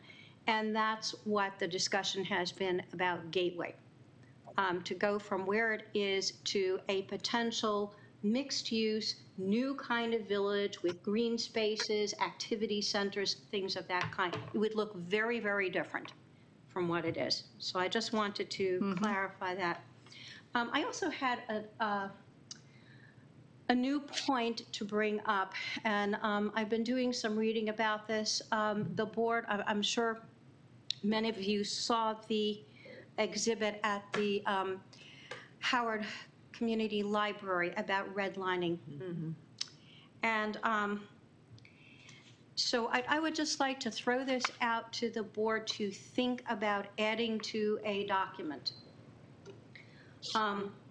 Columbia, in keeping with founder Jim Rouse's vision of building an inclusive and diverse community, rejects divisive practices like, quote, redlining in Columbia's villages, outparcels, or redevelopment mixed-use communities. And the reason this came up for me is because we talk here at the board about being the stewards of Columbia's vision. When we talk about redevelopment or changes to Newtown, we have to go back to those fundamental values. And I think a statement of this kind reaffirms that we take the position of being a diverse and inclusive community. And any developers who come in to work with us here will know that right up front. One of the things I've heard is that developers really want to have some They want to know what the rules are. They want to Predictability. have predictability, exactly. That's been the word. And I think, sometimes we dance around this stuff. We're trying to be polite, but sometimes it's really important to be direct. And I think making a direct statement of this kind would let people know, those who are from other parts of the country where unfortunately we know this is still going on. It would let people know who we are, what we are, why Columbia is the kind of community that we are. Sherry, where are you proposing that we put that, or is that? I was just, well, Andy has, all his listing here. This would just be another piece to put in there, and I'm not quite sure which section it would go under. It's not, maybe it's preserved. That we preserve that value and continue it into the future. I'm not really sure. Okay. But I welcome any feedback about that. And I can just, this is just my notes, I can write this up and send this to the board. That would be very helpful. So you have the exact wording. Okay. I will do that. So we have Ginny, Andy, Tina, Allen, and then Lynn, and then Lakey. Okay, so Ginny. Okay, 2 minor questions and then one little more detailed. One, and number 3, page 2 of 4. Andy, first of all, thank you. Thank you so much for taking the time to do this, and I know it wasn't that easy to do. Where it says C, internally facing village centers, I really, the only one I know of that's at the end of a cul-de-sac, a dead end, as some developers say, is Oakland Mills. All the others are pretty close to major roads. Kingston Drive is inward facing. Yeah, okay, yeah, where I go all the time. Yep. Okay, but I don't know, River Hill isn't right? No. Dorsey Search, I think, well, okay, never mind. The second thing that I like what you're saying on page 3 of 4, number 9, redevelopment of existing apartment complexes should include a mixture of market rate and non-market rate. I would hope that would also mean that that would apply to the housing authority and properties that they have. That would be important, not just the private sector. The first one, I'm trying to understand what I guess Dick was saying and what I thought you were saying in number 1 on page 2 of 4. Preserve Columbia, doing sector plans, and I'm all for sector plans in development, like Route 1 was a sector plan, Route 40 is a sector plan, et cetera.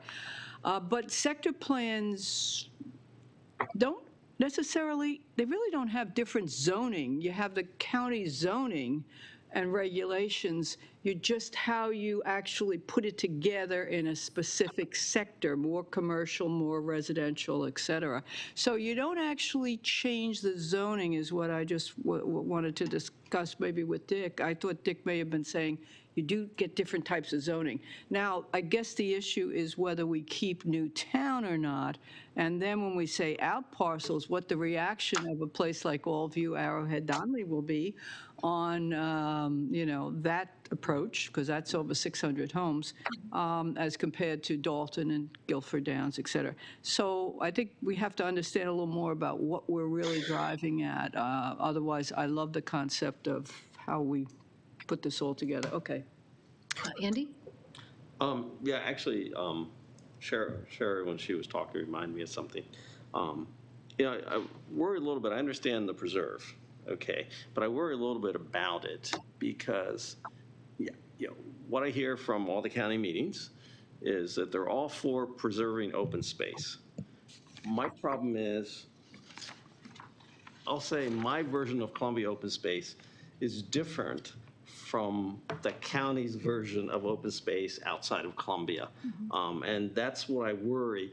If we simply say preserve open space, it's like this really broad category. And so that's why you see a whole lot of stuff in here about preserving open space means we want open space that's linked. We want open space that's right. And you don't find it. I mean, what you find in the county is, yep, every development has open space. Well, there's a parcel here and there's a parcel there. It's like the tree thing. I can't think of the right thing. I mean, they planted trees here and they planted trees there, and now the county's in this mess, and so they're having to go back and change it. So, yeah, I understand the concept of preserve, but I want to make sure that there is some kind of clarification that we are preserving what we think we are preserving. With a purpose. Yeah, so I just wanted, that's kind of why I did talk a lot in here about preserving things, just to make sure that the focus was, yep, we do want to preserve them, but we want to preserve them in a certain way. Yep. Tina, you're up.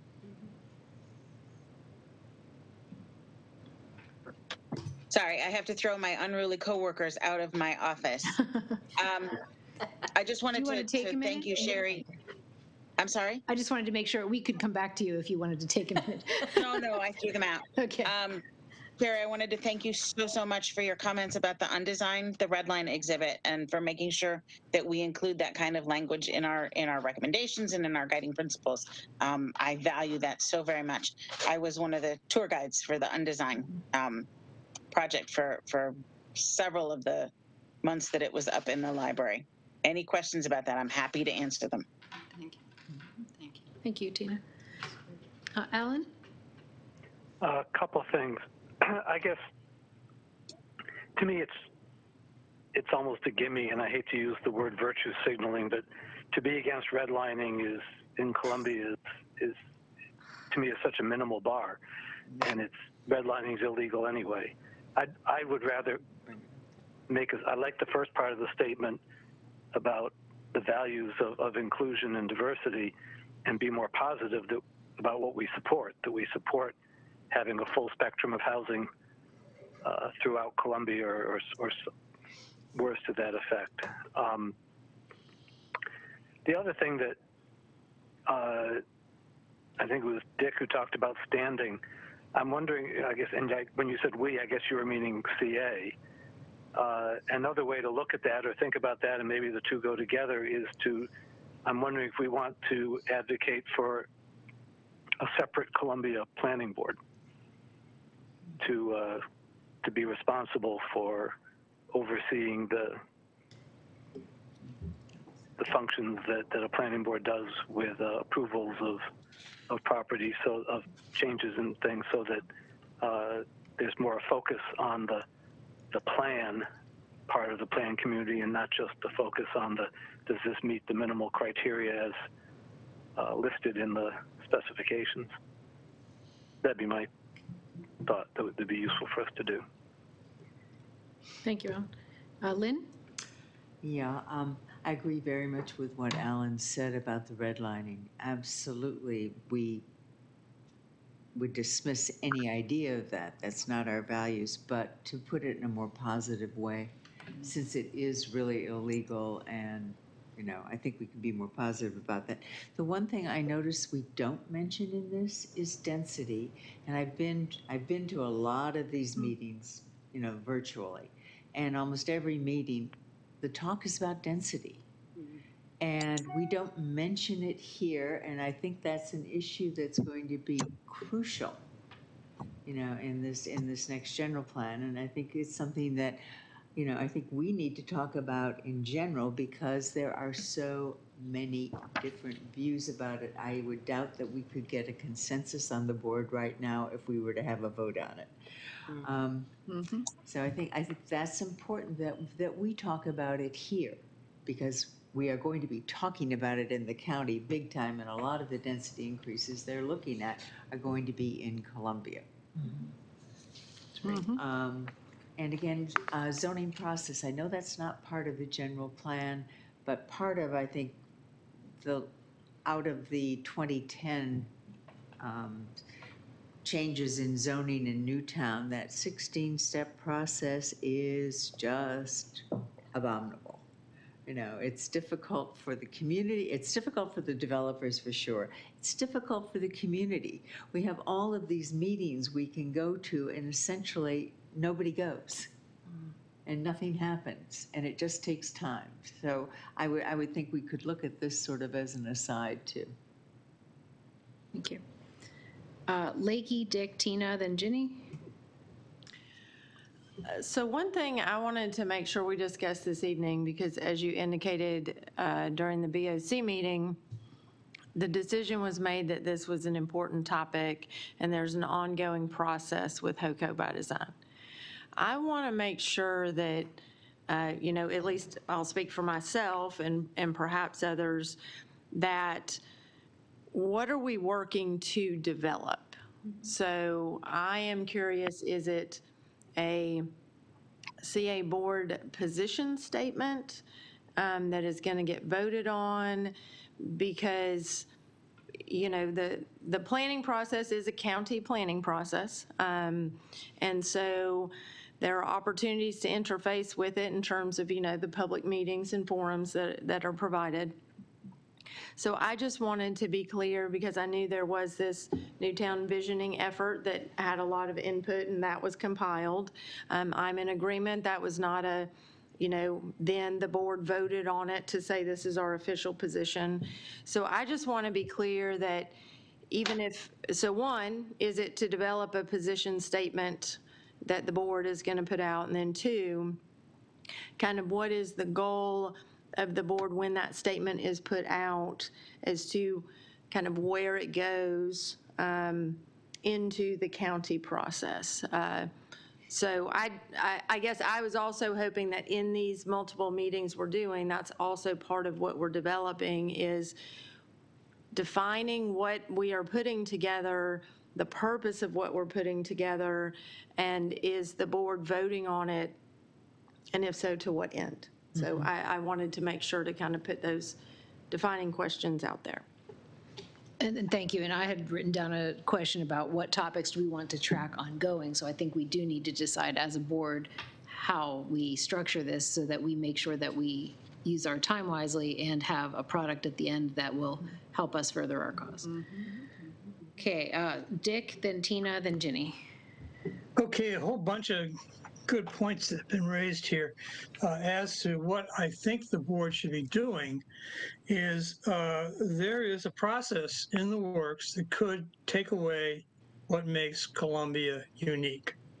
And there are powerful forces, developers among others, and some politicians who would like to do that see us as a problem that gets in the way of what people want to, what developers want to do. And so it's important that we, as a force representing over 100,000 residents, take a stand. And I think we need to speak with a single voice and let the people who are putting this thing together, the county, know that there is a very strong feeling that Columbia and its values needs to be preserved. No matter what happens, we need to preserve that. And I think the only way that's going to happen is if we take a stand and speak with a common voice. Sherry made an interesting point. The four options that were mentioned were just that. They were, we don't do much of anything, or we just broom it all and totally revise it. And yeah, that's not what our situation is. Our situation is there's different things that need to be done in different places, and maybe we need a combination of preserve and enhance and whatever. And what Andy did is he took the various things that we need to preserve, the various things that could be enhanced, and he separated those so we have a nice tidy format to work with. I agree with Sherry completely that the redlining situation is important, and it is illegal. It has been illegal for a while. And the problem that Columbia had was not redlining, it was steering. Real estate agents would say, oh, I don't think you'd like it in this neighborhood. I think you should go in this neighborhood. And that's why we have a lot of the housing discrepancies that we have.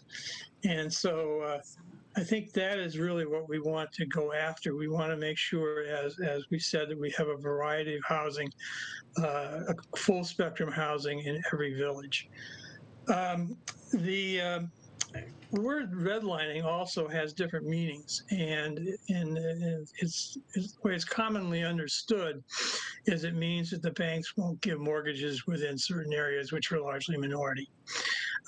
And what it means here in our community is it means you're changing the SDP.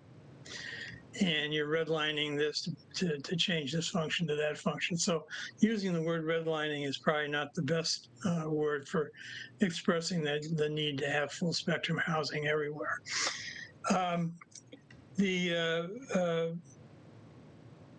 Okay, I had made my notes. I think that's everything I wanted to cover. Thank you. Thank you. Tina?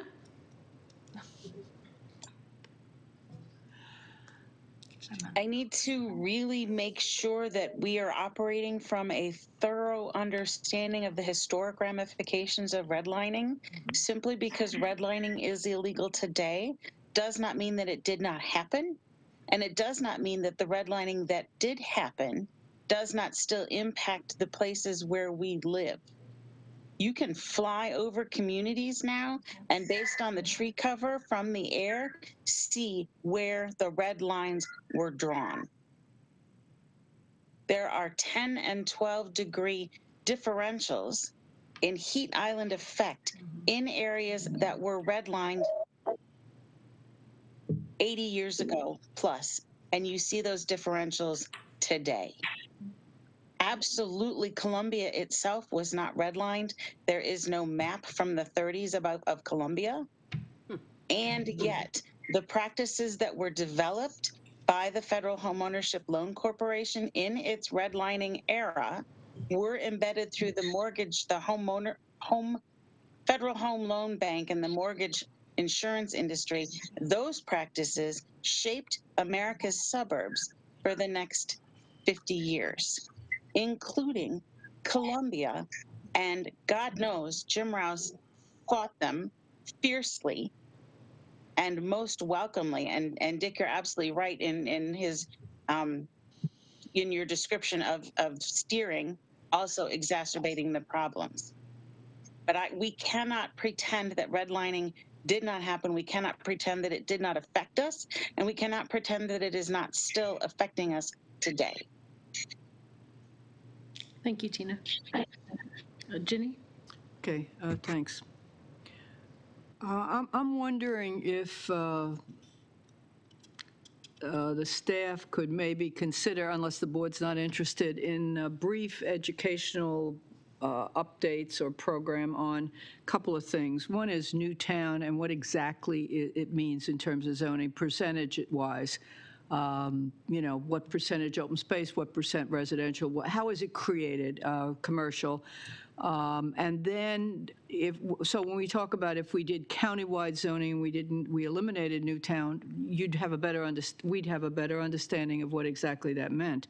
And then with relation to open space under preserve or under this Newtown zoning, if we could get more of an understanding for the board in terms of what exactly that means. We have X number of acres, 36,000 or whatever it is, 3,600. But what is credited open space? What does that mean? Or is it just open space? So if you eliminate the percentages in that zoning, it could be anything. What can you allow on open space, et cetera? A real in-depth understanding of when we say open space, it's more complicated, complex than we think it is. The third one is density, and we've sort of covered that a lot. Kristen covered that in terms of it's not just the number of units, it's what types of units when you begin to add granny flats or how, rooms over garages for different populations, et cetera. So what does that mean? And I think I agree with Lynn. I think one of the pressing problems or most important problems that will be facing Columbia in terms of how we react to this is the density issue, because everything you look at, we can't really do much in the western part of the county, despite the fact that the housing experts that spoke to us said, oh no, we can do a lot of development out there. And I kept saying, you're missing something, water and sewer. It's called, oh no, we can do it. Now suddenly you see these maps where, oh, by the way, it's all, well, basically Columbia, Ellicott City, and the eastern part of the county and southern part of the county. So I think the density issue is really, really important because it will impact on our village centers and reinventing, reconsidering, transforming our neighborhoods, et cetera. So We got to be on top of this. Planning board is the last one.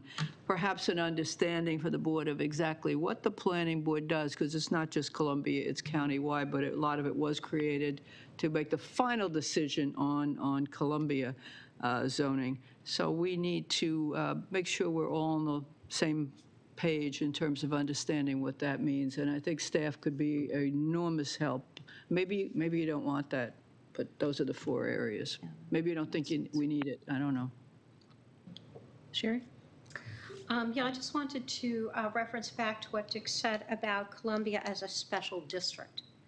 I think what he was talking about is this has been going on for a couple of years, that the board has been bringing in new information. Before the last group of consultants that were supposed to be focusing on Newtown zoning, we had other consultants. And they addressed the question of zoning. What types of zoning can you have? Euclidean zoning, but you can also have special district zoning. So this is something that was brought up that we could also get more information about. What does it mean to be a special district zone?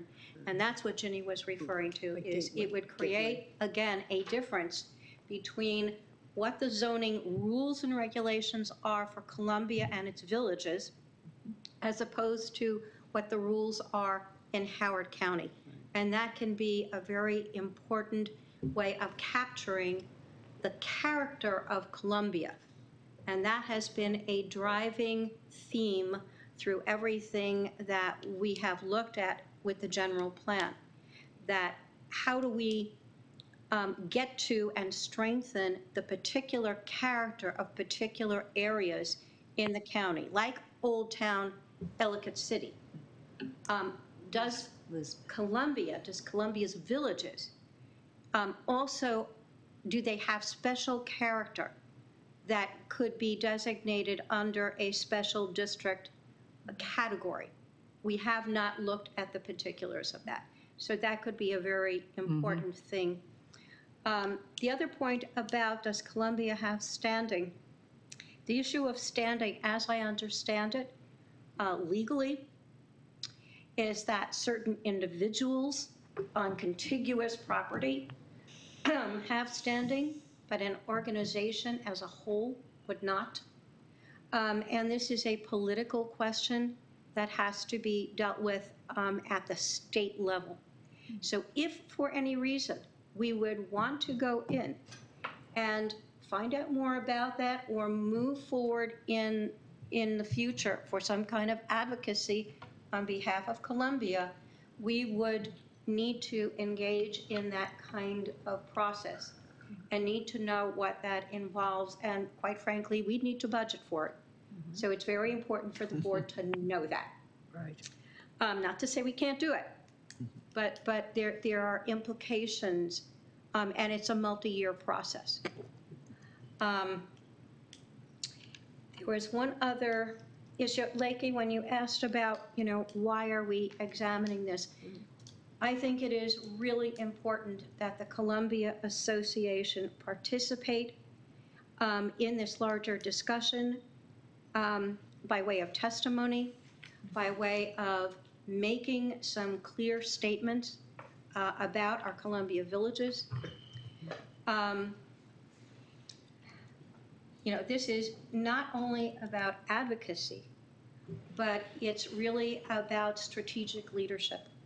And I think our villages are looking to us to be part of that leadership, driving the next, we're talking about 2040, looking out. There are tremendous changes that could take place here. So we have to be part of that dialogue. And because things are speeding up now, we are looking at that land use map, which is shifting now, going out to the community in some sort of draft form in August. So I would like to make sure that the board understands if we're going to make a statement, or at least an opening statement, based on the education and the work that we've been doing here for several years, there are some basic things that we have consensus about. Let's come out and make that statement and then be part of the continuing dialogue, because there will be a lot of but at least let's get in at the beginning. Lynn, Lakey, and then Jess. Okay. Yeah, definitely. It is time to get in the game. We've sort of been on sideline for way too long. I think that's great. I also think this is a wonderful opportunity to involve the villages. You know, it's the villages who should be really caring about what's happening locally. They're the ones who could have perhaps the most effective voices. And if we can work with them, I think that would be a very positive step forward on many levels. But we could certainly share some of the information we have, get their opinions. I'm sure they do. We have a lot of people who are active in the villages in different parts of the county, and certainly planning board, board of appeals, things like that. We have a lot of people involved in that. So we should look to the expertise of the whole community, not just the board. Thank you. Lakey? One quick clarification, just Sherry, in case I was not clear. I was not asking why. I'm very clear on why this is important for Columbia. I'm asking what actually is the outcome. What is the product? What is the, at the end of this discussion, what do we want to have in hand? So just to clarify that. I did want to come back to some of what Jenny and others have referenced and make sure, and perhaps that's part of this education effort that you're referencing. So one, I would want to make sure that, you know, and whether that's a vote or whether that's just an indication of interest, I would want clarity on if the majority of the board feels that education is important. As a quick, because obviously I could super deep dive on this and we don't have time for that, but there is a significant difference between what is in a plan, you know, at a conceptual vision level with big bubbles and values and ideas, and what is zoning and the level of detail in that. And those are, even though it can be the name Newtown Zone versus what is actually in zoning in and of itself can be confusing. And then obviously Newtown zoning here is really unique even among the rest of the nation, particularly in the open space credit, you know, calculations. But that is a completely different animal than, you know, what we're talking about in pets or whatever the rearranged letters are. And then lastly, even some of the discussion that I feel like I've heard gets into covenants, frankly, and kind of form and design. So I think even the basis of understanding those are three separate components that not only have different regulatory processes, but how you interface with them is different, because Columbia only fully governs covenants, not planning and zoning, right? That's county government. So we actually, Kristen and Jessica and I have started having this conversation because of their participation in HOCO by Design and listening to a lot of the conversation. We've had this internal conversation of, wow, listening to people from Columbia as they engage in HOCO by Design, we really want to make sure that everybody has an opportunity to be fully educated when, frankly, you know, the zoning will come somewhere in the neighborhood of 12 to 18 months after the general plan. And that is where the rubber really hits the road in terms of what will shape what happens in Columbia for decades to come. So we've started that conversation already about what is CA's role, because I think we want to be very clear that we are not county government, but we could really be a resource. So some of the direction of this discussion around being a resource to the villages and even holding some, you know, open meetings and inviting people that want to really dig into those details, because there are citizens that do want to do that, but it's not everybody. So those are the kinds of things we're talking about internally. I just want to understand what the board would like more education on. I think we're totally open, and that's certainly what staff a portion of what staff's job is. But I would want clarity on that and to make sure that it was content that was valuable to everyone on the board. Lastly, I do want to make a general statement. So I'm not representing HOCO by Design particularly, but having been in consulting and done large-scale public processes, I want to be very clear that while this is an organization that is community-oriented in a community the size of 100,000, what matters the most in these kind of processes is the number of people that get engaged, period. The voices matter. So we can talk to a lot of people and then put one statement out, and I'm not saying that's not important, but it is much more important when we're inside of a bigger government process that our focus should really be driving people to engage directly in the process. Thank you. Jess?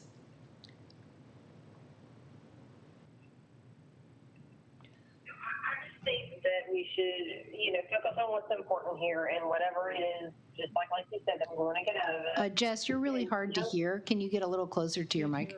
Sure. Sorry, my earphones died. So, Thank you. Is that better? Much, yes. Thank you. Okay, sorry. Yeah, we were talking so long that my AirPods died. That we focus on what it is we're hoping to get out of this process, since it's going to be on the agenda for a few more times, and that I think it's important that we recognize that this is really Lakey's area of expertise. And if we make it clear, if people generally agree with what's in what Andy wrote, then that's great. But I feel like us talking in circles about it is not particularly useful. We need to focus on what it is we want to get out of it and what exactly our strategy is, and move towards that with letting the staff take the lead because they know what they're doing. Thank you. So we're out of time. I have a list here. We will have everyone speak, but if you could please keep it concise, and if it's not new information, don't speak at all. So Dick, Ellen, and then me. Okay, the deliverables. I think the deliverable is a statement from CA saying what we would like to see the result be of any planning that the county completes. And yes, we need information. It'd be fun to get some more information on the application of Newtown zoning and our covenants and everything. But in the meantime, we need a statement of purpose. And I think that's something we can do pretty quickly because time is of the essence. HOCO by Design is going to be wrapping up where they are. And we want to make sure that they know what the 1,000 plus people of Columbia, 1/3 of the county, cares intensely about. And I think we do represent those people. The other thing is we have representatives from CA on the HOCO by Design committee. And I think it's very important that the board makes clear what CA's positions are and what is of concern to us. Because there are forces out there who are focused on increasing the tax base and removing all the obstacles to building whatever they want to build and getting the fastest ROI that they possibly can. They're powerful forces, and we have to be up there and be a powerful force ourselves. Thank you. Thank you. Alan? Yeah, I'll try to be brief. I think that Andy's document is a great start, might even be pretty close to the finish line. I think I'd like to see us commit to making whatever changes and voting it in our next voting meeting. I agree that staff are experts in what they are experts in, and certainly Lakey has tremendous public policy and this experience in this, and we are the ones who decide on what CA's stance is on this kind of thing. So we need to be able to give the staff clear direction on what to do with their expertise and where to aim it. to me, there's a huge both and around this notion of individuals and CA as an organization. I absolutely agree with you, Lakey, that the more individuals that speak up, the better. And CA has a bully pulpit and is a big player in this. So I think we need to involve people and get them to get involved. But that, to me, that doesn't mean we just then step aside and let people have whatever individuals say they have to say, because that we would be missing an opportunity. And I think particularly with the villages, activating the villages would be great in helping them, but it's very easy if individual villages speak up to think of it to be seen as sort of a NIMBY kind of thing, that they're speaking only for their village and not for all of Columbia, whether or not they actually are.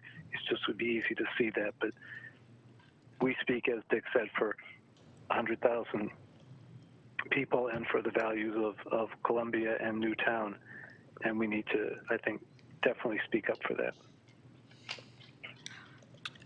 So thank you, Alan. So my question was, I agree that Andy's statement is a good first step, but I don't see that as the only thing that we're working toward. I think it's important for CA to have a consistent statement and one that the board supports, and so I'm fully in favor of that and voting on that statement or a modification thereof. But I feel like there are other topics that we should be tracking on an ongoing basis. And, obviously, if we're just going to adopt Andy's statement and leave it at that, then this does not need to be on the next 3 agendas. So, I think the advocacy from a Columbia Association perspective is so critical that we really need to think a little deeper. I liked Jess's suggestion of a subcommittee to work with staff. I think there's a lot more to investigate and look into on this. And, I think it's difficult to have full conversations on that at the board. It's great to sort of noodle stuff, come up with action plans, and then bring them back to the board for the board to discuss and have items that are driving the conversation. So, I mean, we started tonight with a pretty loose agenda. I think we got some good information, but I think this is really the first step. And if it's not, then we're missing a big opportunity to, go with our strategic plan and advocate for Columbia and for the values that Columbia represents. So, I guess I'd like to find out if there are other people interested in a subcommittee, and if so, who might like to be on it. I would. We might get a big subcommittee. Okay, so. Yeah. So Ginny, Sherry, Lynn. Is there anyone? Yeah. Put me on that, please. Yes, and Tina. Okay, Ginny, Sherry.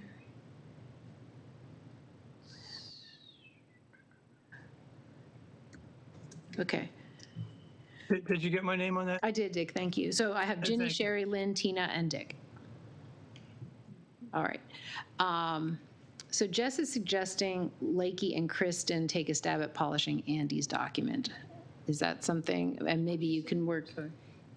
She's suggesting that Lakey and Kristen work, and it sounds like maybe Kristen has already. I was going to say, yeah. I know Kristen and So I think- Jessica were involved, so I think we can definitely, based on, I do understand this has been an ongoing conversation. This is certainly not the first time the board has discussed this. So I think we can try to update the draft and then take steps to figure out how best to work with a subcommittee on what kind of product we want to do. As a quick recap, I want to be clear. It sounds like we do want to have some kind of compiled position statement that the CA board would put forward around what the board feels is important for Columbia in terms of really the values and vision that fit within the planning framework. And I'm adding that caveat because not everything that was discussed tonight fits inside of a planning framework, just to be clear. Does not mean it's not relevant, but I think the best way we can effectively engage is to ensure we're engaging in the right place with the right information, frankly. So At the right time. we can definitely put some staff resources towards that and then work with the subcommittee. Thank you. Okay. Okay. Dick, can you help me understand what you said here about starting with the statement and then discussing? Do you mean for the subcommittee, or are you talking about? Well, I'm just looking at what the procedure should be for moving ahead. And there are two stages. One is to decide what it is we want. What is our vision for the general plan as it applies to Columbia? And then the second piece is what are the action steps that we need to take to implement that? For example, who do we need to talk to? Who do we involve in this? What public stances do we need to take? Where would we take them? How would we work with the villages to get them on board? All of the action stages. But let's start with a vision of what it is we want Columbia to look like in the future. Thank you. Okay. And Jess, I think Dick just addressed that as well. So I think that makes sense for the subcommittee's charter, shall we say, to identify that vision and then identify an action plan to follow up on what they identify. In terms of timing, is there an expectation for how quickly something like that could be turned around? Well, as it's already been noted, we are nearing at least the published public process of HOCO by design. So realistically, I'll put forward that I think that the policy statement, vision statement, whatever we want to call it, position statement, is reasonable to iron out over the next few weeks.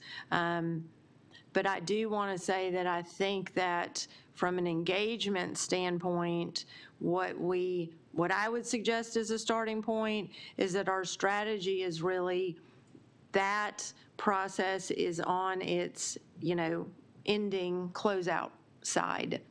That we really consider what is CA's role over the next year to make sure people are engaged and prepared for what is really the important piece of the zoning process.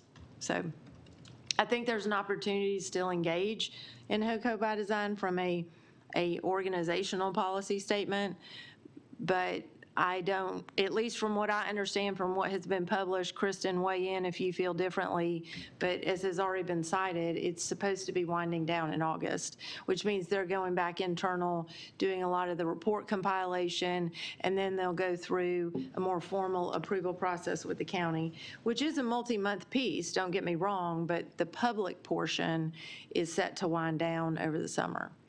Is CA considered the public portion, or do we have a role in that ongoing conversation with the county level?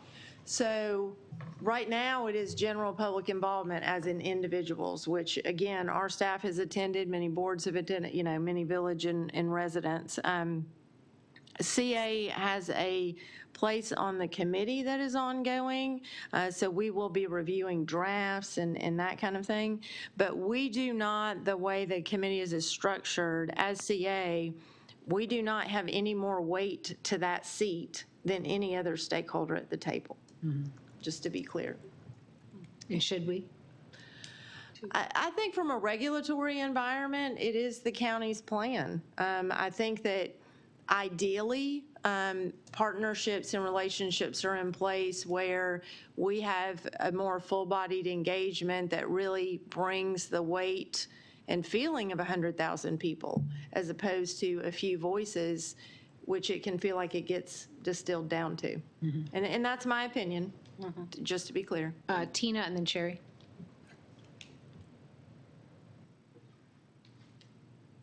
Tina, you're muted if you're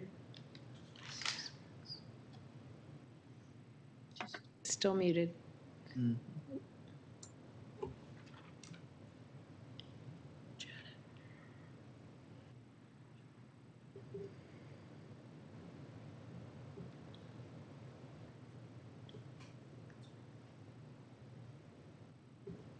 She said she'll type her comments. Oh, okay. We'll move on to Sherry then. Sherry? Yeah, what I was going to say is we are representatives from our village. So this is the closest thing we have to a representative group that represents all of the 10 villages in Columbia, although we do not technically have the regulatory power of a council. We have, I think, still the moral authority of a council to represent our communities. And that is the history of this organization. At a very practical level, we have business parks and we have village centers that are absolutely key to the economics of our villages and our entire ongoing how we function. And at a very practical level, this goes back 10 years ago, but 10 years ago, Columbia was bringing in over $1 billion to the county, $1 billion of value to the county. Columbia is the heartbeat, the economic heartbeat of the community. So from a very practical standpoint, yes, we do have something to say, and what we have to say is very significant. So we need, I like what you said, Lakey, about this ongoing outreach. This is the key area to bring in our small businesses, to bring in the folks at the business parks have asked us to take a more distinctive role in the enforcement of covenants. And that was what Alan was referring to about the Columbia Planning Board. Are we going to step up and do that? And if zoning regulations change, what effect does that have ultimately on our business model as a whole? So the entire structure here is going to be affected. It's like those Russian dolls, where we've got a lot of little dolls in there, and we sort of have to take each one out and take a look at it and see its relationship to the other one. So I think we have ongoing work to do. It's really important that we bring the villages in, but having an opening salvo, an opening statement as a statement of purpose, something that describes the character of Columbia, fits in with that PETS framework, and then what do we want Columbia to look like in the future, I think is a great way of looking at it. Ginny? Oh, wait, actually, let me just read Tina's comments. So she's saying, I'm assuming we have solid relationships with our 3 county council reps who will listen to us when we talk to them. What's our strategy for outreach to Opal Jones, Christina Rigby, Deb Young, and Dick added in Liz Walsh. Just FYI, Kristen's, oh, sorry, that's a different one. Okay.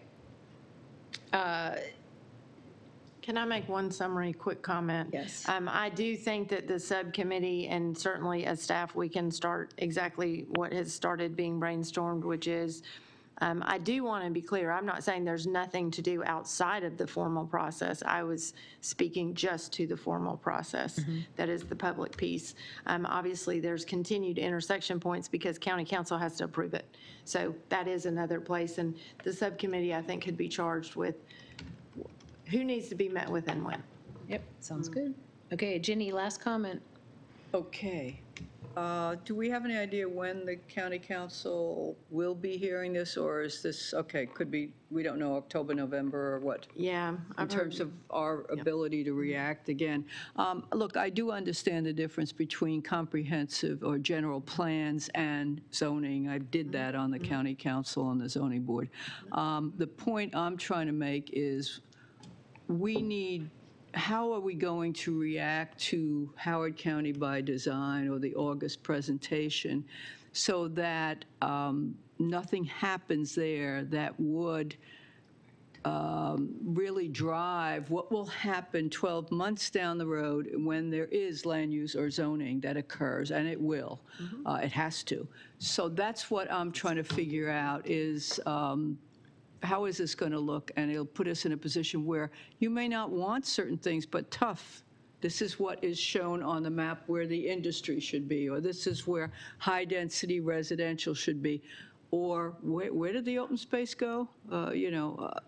That's what I'm trying to say, is I do understand the difference, and that's why I think I was talking about the educational programs for the board. I know you're saying we're jumping ahead, but I just don't see it that way, but okay. Clarifying comment, I was not saying jumping ahead. I was saying let's kind of pull the pieces apart to make sure that trying to do all of that in one educational session is a lot. We So could just right, meet kind with of the how do we? subcommittee and do it quicker. Okay. Okay. I think we should all just move in and, hang out together all the time. Yeah. Planning is exciting. But will we have social distancing then? No, it's party. Oh, we'll be at time. All right, next topic on the agenda. Moving on. Order in the boardroom. Okay. All right, so next up on the agenda, limits on speaking time for CA board members. So I did include a topic. You know me, I like to streamline things. So my proposal is that as a member of the CA board, I would like to limit the speaking time of board members to 3 minutes before having to get back in the queue so that everyone has an opportunity to speak and the meetings end on time. And for my supporting information, I included, in order to cover the material, we are required to put time limits on each topic. It is in the board's best interest to ensure everyone has an opportunity to speak and as many perspectives are represented as possible. And focus statements are easier to digest and respond to. And so therefore, my suggestion is that we, going forward, limit your position in the queue to 3 minutes. That will, of course, be added to the timekeeper's responsibilities. Yeah. Responsibility, right. And this relates to our strategic objective under identity, which one of the sub-objectives is improved communication. I think more focused communication is, is a benefit to the board. Okay, sounds reasonable. Okay, so we have a number of questions. First up, how many times do we get to go through the queue? That is a good question. I did not include that in my suggestion, but I would be open to suggestions for how many times. What I would like to say is that after everyone has spoken once, that we at least acknowledge anyone who has not spoken who might like to, before moving on to board members speaking multiple times. And Jess is proposing 2 minutes instead of 3, so that is open for discussion. So I'm bringing this up tonight. We can discuss it. This will be up for a vote next board meeting, so please weigh in. And Alan, you're up. Yeah, I agree with the overall goal, and it also occurs to me that there's speaking and there's asking. And so the image of, I don't know if any of you have been following Katie Porter, representative from, I think she's from somewhere in California, who's often saying, reclaiming my time, because the people who are responding to her are taking side trips and so on. And so I guess to me there's a difference between any one of us just pontificating for 3 minutes or more and having questions that then the answers end up being more than 3 minutes. So I'd like us to at least think about that and how we might consider those two different scenarios. Yeah, and to that point, Alan, my expectation was not that the answer to a question would be included in that question. Right. It was more the pontificating that I'd like to tackle. I'm all for that. Lakey. That's how I read it, yeah. I just wanted to make a general statement that I support it, and I, in particular, the point about having focus statements easier to respond to. I think that often when people are speaking, multiple points are made, and so by the time it gets to maybe 2 people after that, you're trying to respond to multiple points and make your point. So if the comments were shorter and more focused, I think it could increase the actual discourse and turnover in the topics to be faster overall. So I would be in support of it. Thank you. Okay, we have Jess, then Dick. So, in addition to my comment about 2 minutes instead of 3, I agree with Tina's suggestion about speaking more than 3 times. I think that's another issue, is multiple speaking. And I think there also is a difference, right, between a work session and a meeting. And so, I get that at tonight's work session, it's intended to be more about discussion, but I'd like the discussion to be a little more focused. But I also see a problem in actual meetings when we're supposed to be voting, that there continues to be a lot of discussion when I feel like that discussion should have already been handled. And so I feel like it could be even tighter when it comes to an actual voting meeting, where we're stricter with sort of the, okay, emotions on the table, let's stay focused on that instead of opining on our feelings on the matter, and stay focused on what we're trying to accomplish in that particular moment. Thank you. Dick? Yes, I don't care whether it's 2 minutes or 3 minutes. As far as how many times we go through the queue, we have a certain amount of time allocated for a subject, and we just go through the queue until that time is up. I would suggest, what I do is I take notes as we're going through this thing of what I'm going to say, so I have at least a quick outline of what I want. And that helps. I suggest everybody do that, kind of make a note or two of what their key points are. The other thing is I do ask that one way we can save some time is if nobody starts their thing by saying, I just have a quick question, because that usually goes on for about 5 minutes. So there's an idea how we can save time. Does anybody else have an opinion on 2 versus 3 minutes and or number of time speaking? Andy? Yeah, I think there's a difference between a meeting and a work session. Whereas a work session, you want to encourage comments. And so I would, at least to start, I would say let's try 3 minutes for a work session, okay? And I'm not sure about a queue for a work session, okay? But for a meeting, which is supposed to be much more structured where we want to vote, I think 2 minutes and maybe twice in the queue. You know, I mean, because once again, it's focused, and we should have already talked about it, you know, beforehand, because that's the whole purpose of the work session, so that by the time we get to the meeting, we have had at least most of the discussion. So I would like to focus on trying to get the meeting part of our, you know, much tighter, and I would go for like 2 minutes plus two in the queue for the meeting, but give a little bit more flexibility in the work session, just because it's like sometimes questions come up. You know, particularly if it's the first time. I mean, like we had a really good discussion with Dan and the pools, and some questions were raised. You know, they were like, oh, these are very good questions, and that's the exact purpose of the work session. So I would hate to cut off that type of discussion. We can kind of narrow it down as, you know, 3 minutes, okay. But that's my comment. We have Alan and then Sherry. Yeah, to answer your question, I think 2 minutes feels like the timekeeper is going to be doing too much. I'd be open to it if we find it gets to be problematic, but I'd suggest we start with 3 and in meetings. And I like Dick's point that we have a time limit on the overall topic, and as long as nobody's jumping in and jumping the queue, then people talk as often as they need to until the time's up, or until nobody has anything to say. Sherry, did you have something? Yeah, I also think 3 minutes would be the right place to start, and see where that goes. And another idea is for meetings, we could utilize a facilitation process where you ask, does someone have an opposing point of view? So that you go back and forth between points of view.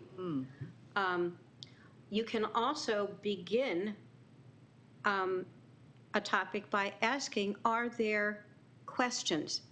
Before we begin the actual deliberation, before taking a vote, are there questions? Because if there are additional follow-up questions that people need to get from staff or whatever, those could be answered at the beginning. So it's not about I'd actually opinion. like to see those answered ahead of the meeting. Well, I would also, but practically, Happens sometimes. yeah, it doesn't always happen. Sometimes we get follow-up information via email, and then somebody says, yeah, but I really, what are the implications of X, Y, Z? So, that's another possibility, but I think the idea of going back and forth between alternating points of view might be a way of cutting down on time.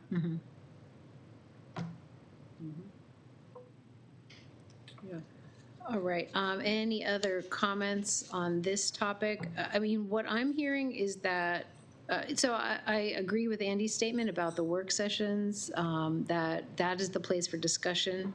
So what I will be proposing then is to leave this at, and just for the record, I've been timing people for the last 2 meetings, and people don't often go over 3 minutes. So, 3 minutes is a pretty long time to speak. Right.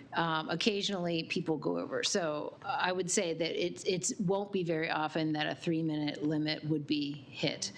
2 minutes would be my preference as well, but, that's me. So, but what I would say is I think that it does make sense to limit the discussion at the meetings. So the idea then, this is a little bit of a shift, I think, for our board. We have, I think a lot of times when the vote is imminent, we all of a sudden want to talk about it a whole lot more.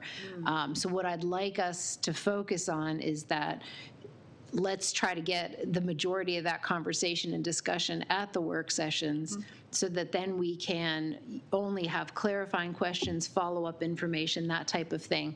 Ideally, if there's additional information needed, that can be asked for between the 2 meetings, and then that way the night of board votes can be more streamlined, and we should all hopefully have all of the information we need to be able to make that decision. Yep.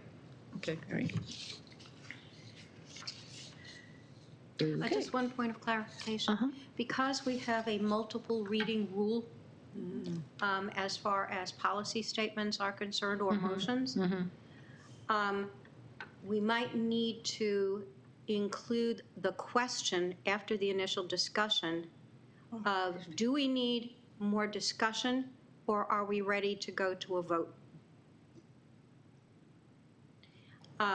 And that could be, it's not a formal vote, it can be a show of hands, it can be, whatever.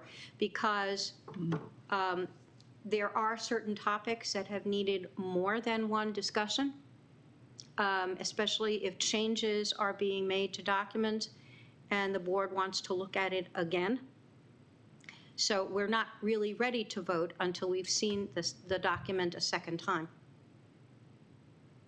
Andy, I'm not really expressing this clearly. We have a 2 reading rule. Yes. Okay, so that means our first reading can be at a work session. The second reading can be at a meeting. And then you can ask whoever, are we ready to come to a vote? Or it has to wait until whatever editing document comes back to the board. So you're saying any edits we make to the original documentation eliminates the first reading? Doesn't eliminate the first reading. Well, it does if you have to have 2 more after it. But the 2 reading rule this is one of the real problems with making motions and policy, is that because we have the second meeting of the month that is a voting meeting, the second reading would go to the next month. That's 2 months. What I'm trying to understand is what causes. So you're saying if someone asks a question and new information is presented, then we can't vote? You have to get the consensus of the group.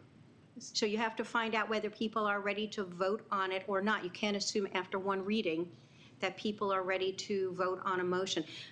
The easement situation, for example, clearly we had consensus that can go to the consent agenda. That was an improvement that the board made by having the consent agenda.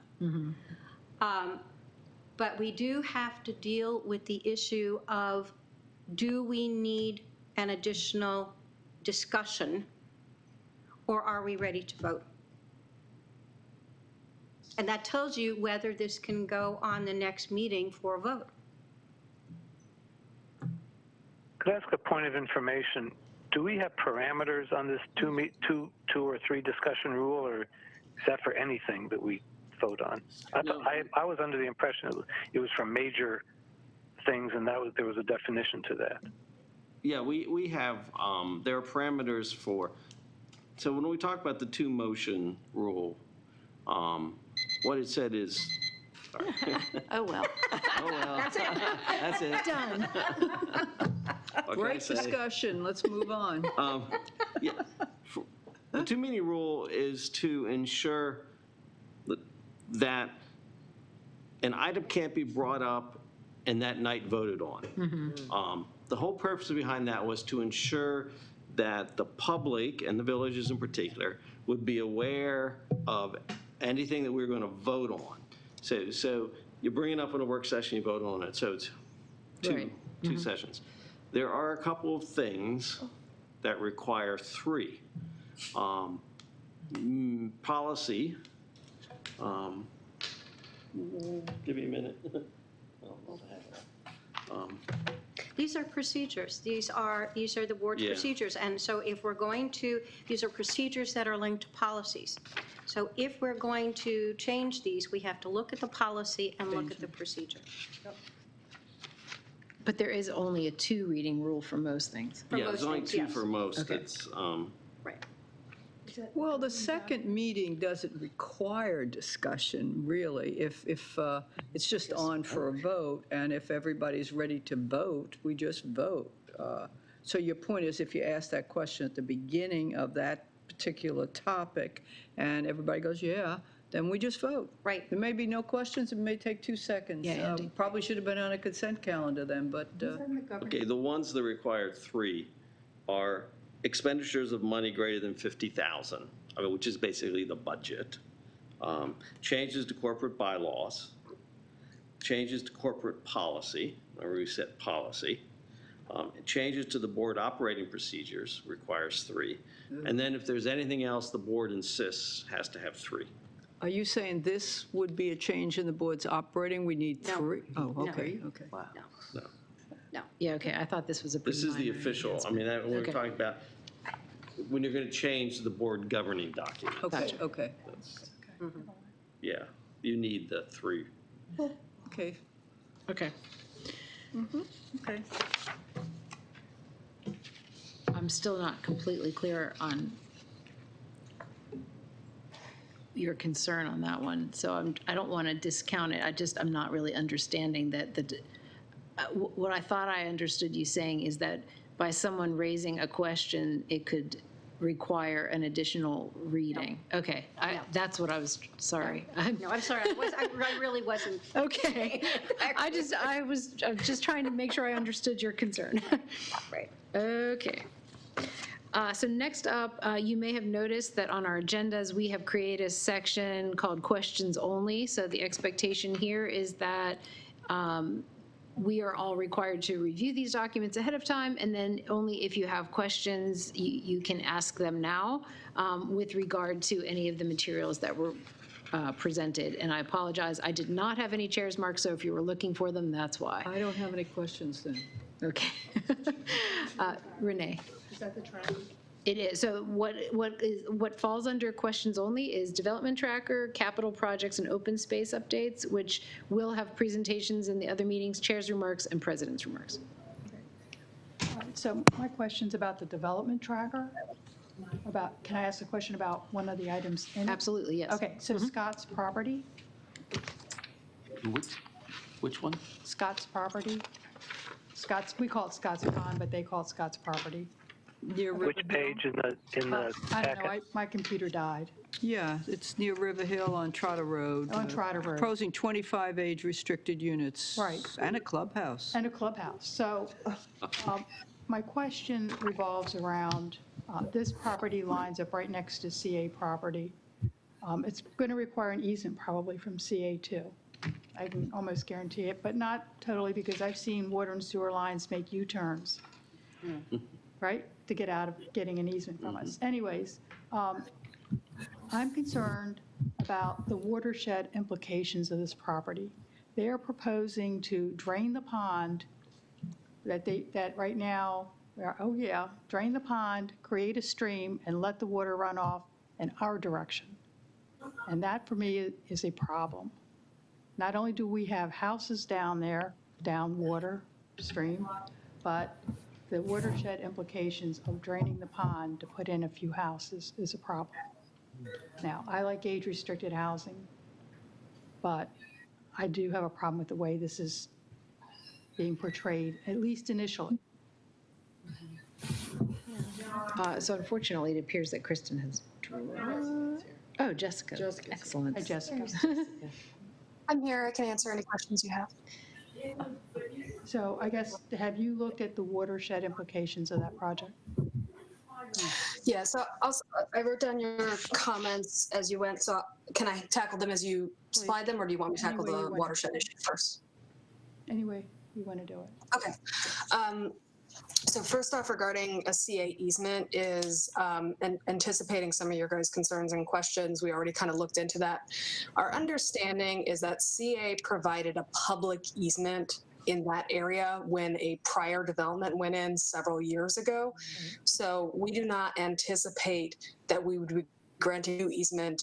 This development will make use of the public easement, and there's no process for like a secondary approval or anything for that. It's simply, it's in the public record. They will be hooking up their sewer and water to the existing public easement line. That will have an impact on CA community members who might not have realized that the strip of land next to their property is a public sewer and utility easement line. So I anticipate that you will hear from community members who are concerned about activity occurring next to their lot, but there's no process for us to involve ourselves in that. It is simply the development process as laid out in the regulations, and there's not an involvement piece from CA at this time or in the future as this project develops. Concerning the watershed concerns, obviously Kristen and I are not environmental experts. We do not evaluate projects from an environmental standpoint because we simply do not have the expertise in that, nor is it something that typically has a public component in sort of commenting on it. It is often dictated by existing regulations at the county level, but actually probably more at the state level, because anytime you're looking at waterway systems, you're really looking at state controls and mandates. My understanding of this project is that, I don't know if any of you know this, but there's not naturally occurring lakes or ponds in Maryland. We actually don't create that. So when we look at any pond that we're looking at, it was man-made. And my understanding is part of the restoration efforts that are at state level policies are trying to convert private ponds back to their natural state as streams. And part of that is actually from work I've done previous cities, that anytime you have a man-made pond, you have some damming work that was done. And there's an issue of safety and control of whether those dams are being maintained properly. And so they have started instituting policies of wanting to restore these areas back to their natural condition of being streams. Now clearly, anytime you go into an established pond area and do stream work, you're going to be disturbing the environment as it is currently there. But my understanding is this project is that the state is working with the developers who are proposing this to basically convert that pond to a stream and to leave an open space area around that stream work. At the county level, this development will have to go through an environmental concept plan. That is not a public review process. It is a technical review that looks at what you're proposing and looks at the regulatory environment that the county has set up and basically does a technical, are you meeting the criteria from a stormwater management point of view and from an environmental disturbance point of view. And so it's not a public commentary thing. So that's the background I can give you on that. From a design perspective, the developers have to meet the conditional use process for putting this development in this parcel, or these two parcels. And so there are aspects of that conditional use process and how buildings are being proposed and cited on the project that do have a public comment component, where concerns can be raised in how the lots are being configured on the property. But regarding the pond, that's really going to be dictated more at higher level policy dictates and environmental regulations. Did that answer some of your questions? Can I provide more context? It answered them. Thank you, Jessica. Dick, did you have a question? Yeah, Jessica, I am always amazed at your command of all this trivia. It's just incredible how you answered that question. I just had one request. You know that the Dorsey Overlook thing in my village is always an item of contention, and you've got down no action indicated, and I can understand that because obviously nothing's going on right now. But I would really appreciate if you could just put down instead that you're watching it, because what's happened in the past is all of a sudden stuff comes up on that and we don't know about it for a few weeks, and then my neighbors get all upset. And that's Dorsey Overlook. I think it's F21-023. Right. So I think right now it's actually a technical level review by DEP. The F21, that's a subdivision plan, so it's not really a public review process. That's like recording lot lines. But the site development plan, you know, I know there have been several iterations of this site, but right now their current site plan is meeting all the regulations as well as the alternative compliance they had for changing their building envelope of where they would site buildings. So I don't believe that's going to be a public process for its approval. I'll have to double check the regulations to see if that kind of project has to go to the planning board. But I think it might actually remain within the technical review powers of Department of Planning and Zoning of saying, have you met all the criteria of the regulations as they exist? I'll double check and circle back with you on that, but you might not see any new public meetings or information on that. You might just see it go to permitting once it's approved to have met the criteria. Yeah, well, I appreciate that. It's they're talking right now turning it into public housing, which I'm not opposed to, but I know that's going to cause a ruckus in the village. And so I just want to just let me know if anything changes, because I'm going to have to answer questions on that. Sure. Thank you. Andy and then Sherry. Yeah, I want to actually get back to what Jessica had said, which worries me even more now.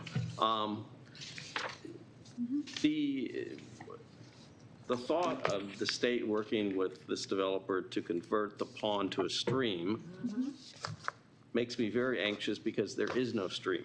I'm looking at the Google map. There is no stream. That's right. At all, anywhere in the vicinity. Is it underground? Yeah, the pond has a spillway that then feeds under the road into the culvert, and that's where the stream would go. So basically, what was a stream got turned into a pond that now it grounds and outfalls underground, and you don't see it because then it goes onto the roadway and outfalls currently on CA property. So it will change how water moves on that property and how it outfalls, but it's not putting a new stream in where one did not previously exist. There's already a course of water that moves through that property. It's just not how we think of as a daylighted stream is how it's referred to. Yeah, but my concern is where exactly is that water going? Because I am looking at it, and that entire place is surrounded by houses, except for the Clarksville Middle School. Yeah. I mean, you know, okay, we could flood the mark, but I'm thinking like there's no place, I mean, and all the roads are small. Yeah. I mean, they're nothing but small residential streets. There's no major roads. Yeah. Until you get to like 32, but they're not running it to 32. And so the more you talk about this, the more I'm concerned about. And I think we might actually have a parcel of open space there. Yeah, and I am very afraid I don't want them to aim it You got it. to our open space, as well as I don't want to aim it to our residents' houses. Yeah, I will confirm where this is going. My understanding is that it's going to travel north under Swimmer Roadway and then connect to an existing drainage system that is the CA lot, open space lot. Right. I will confirm this and circle back with you guys to confirm exactly how it's outfalling, but I do believe that there is an existing outfall area off of Swimmer Roadway. There's actually a bridge that has a culvert under it, and that's what's conveying the current water from the overflow of that pond onto the CA property. So it's not creating a new water outfall on CA property. It's how it is moving through the Scott's property before it crosses under the Swimmers Roadway onto the CA property. Yeah, but I would like our open space to look at it, because all I keep thinking is all the money we're spending on, fixing problems because there's too much water coming down, in our lakes. There's too much runoff. There's too much. Right. I'm thinking like, oh, this is really great. I mean, the fact that all the water right now ponds on that area and then slowly releases is significantly different than having a stream, because the stream means it's going to be continuous.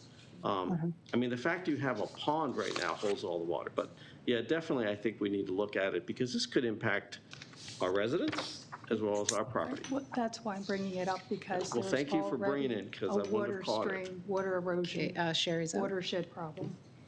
Yeah, I had a question, and maybe Renee, you can answer this. So this is an age-restricted.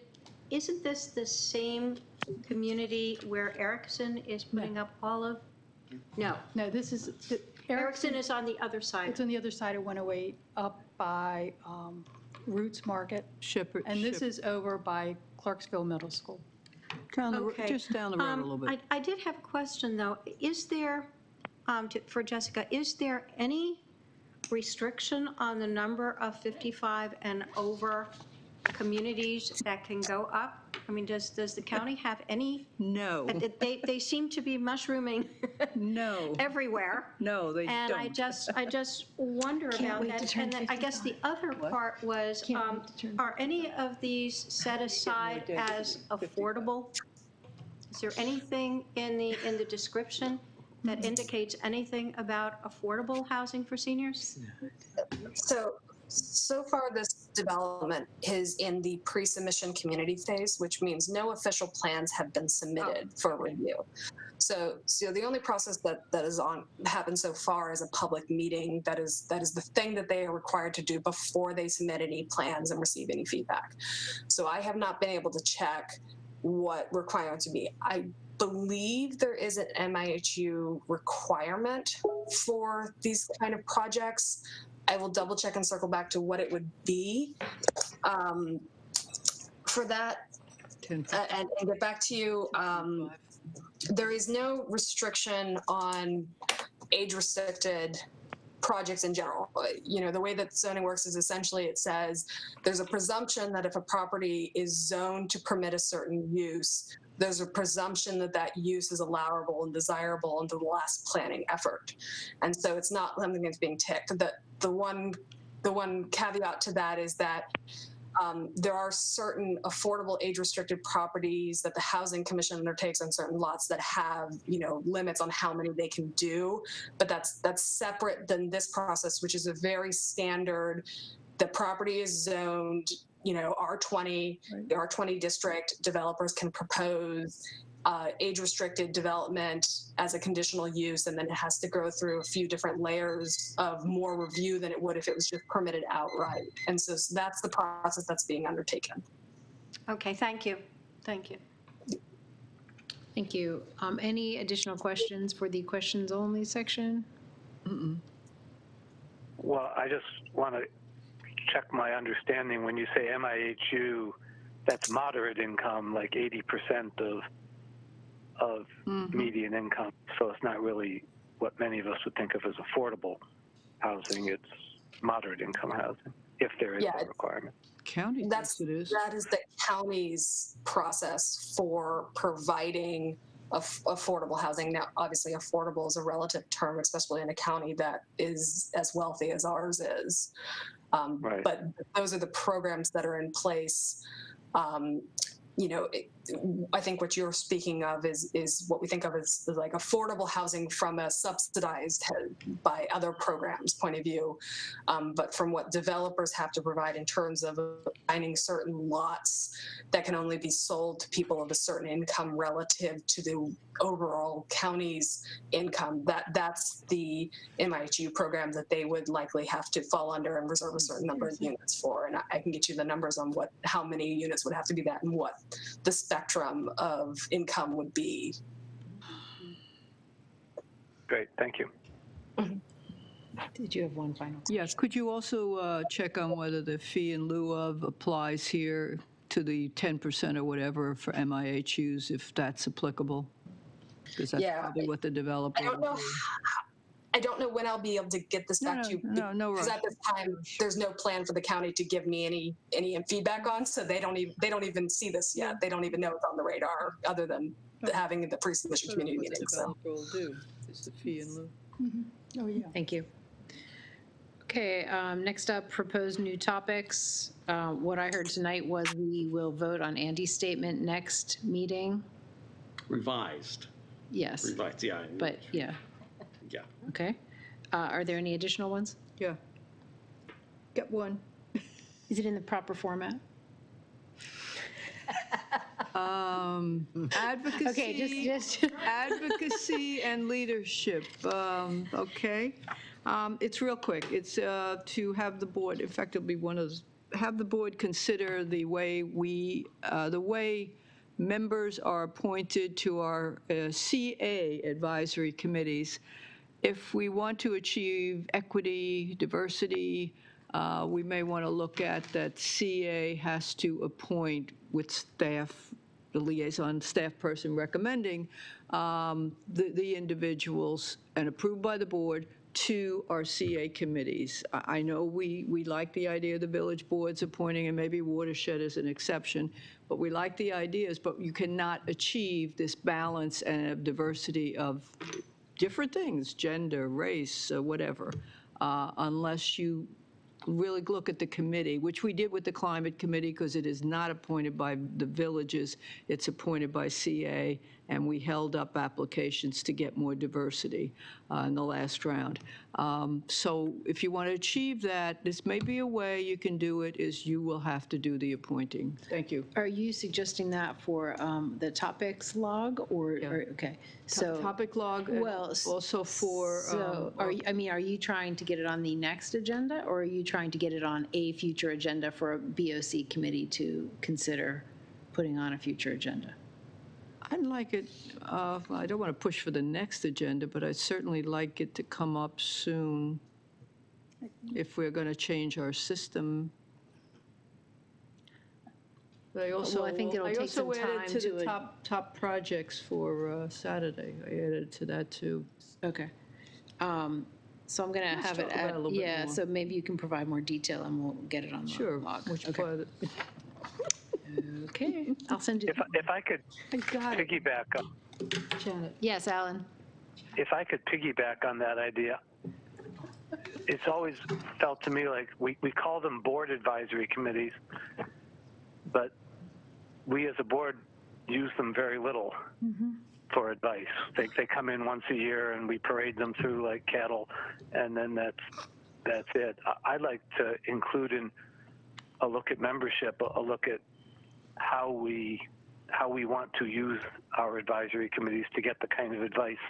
I mean, it's interesting when the one resident today talked about having a seat at the table when we make decisions. I've never experienced, or rarely experienced, an advisory committee having a seat at the table when we're making a decision. And that if they're really being advisory, I think that might be something we might want to be thinking about.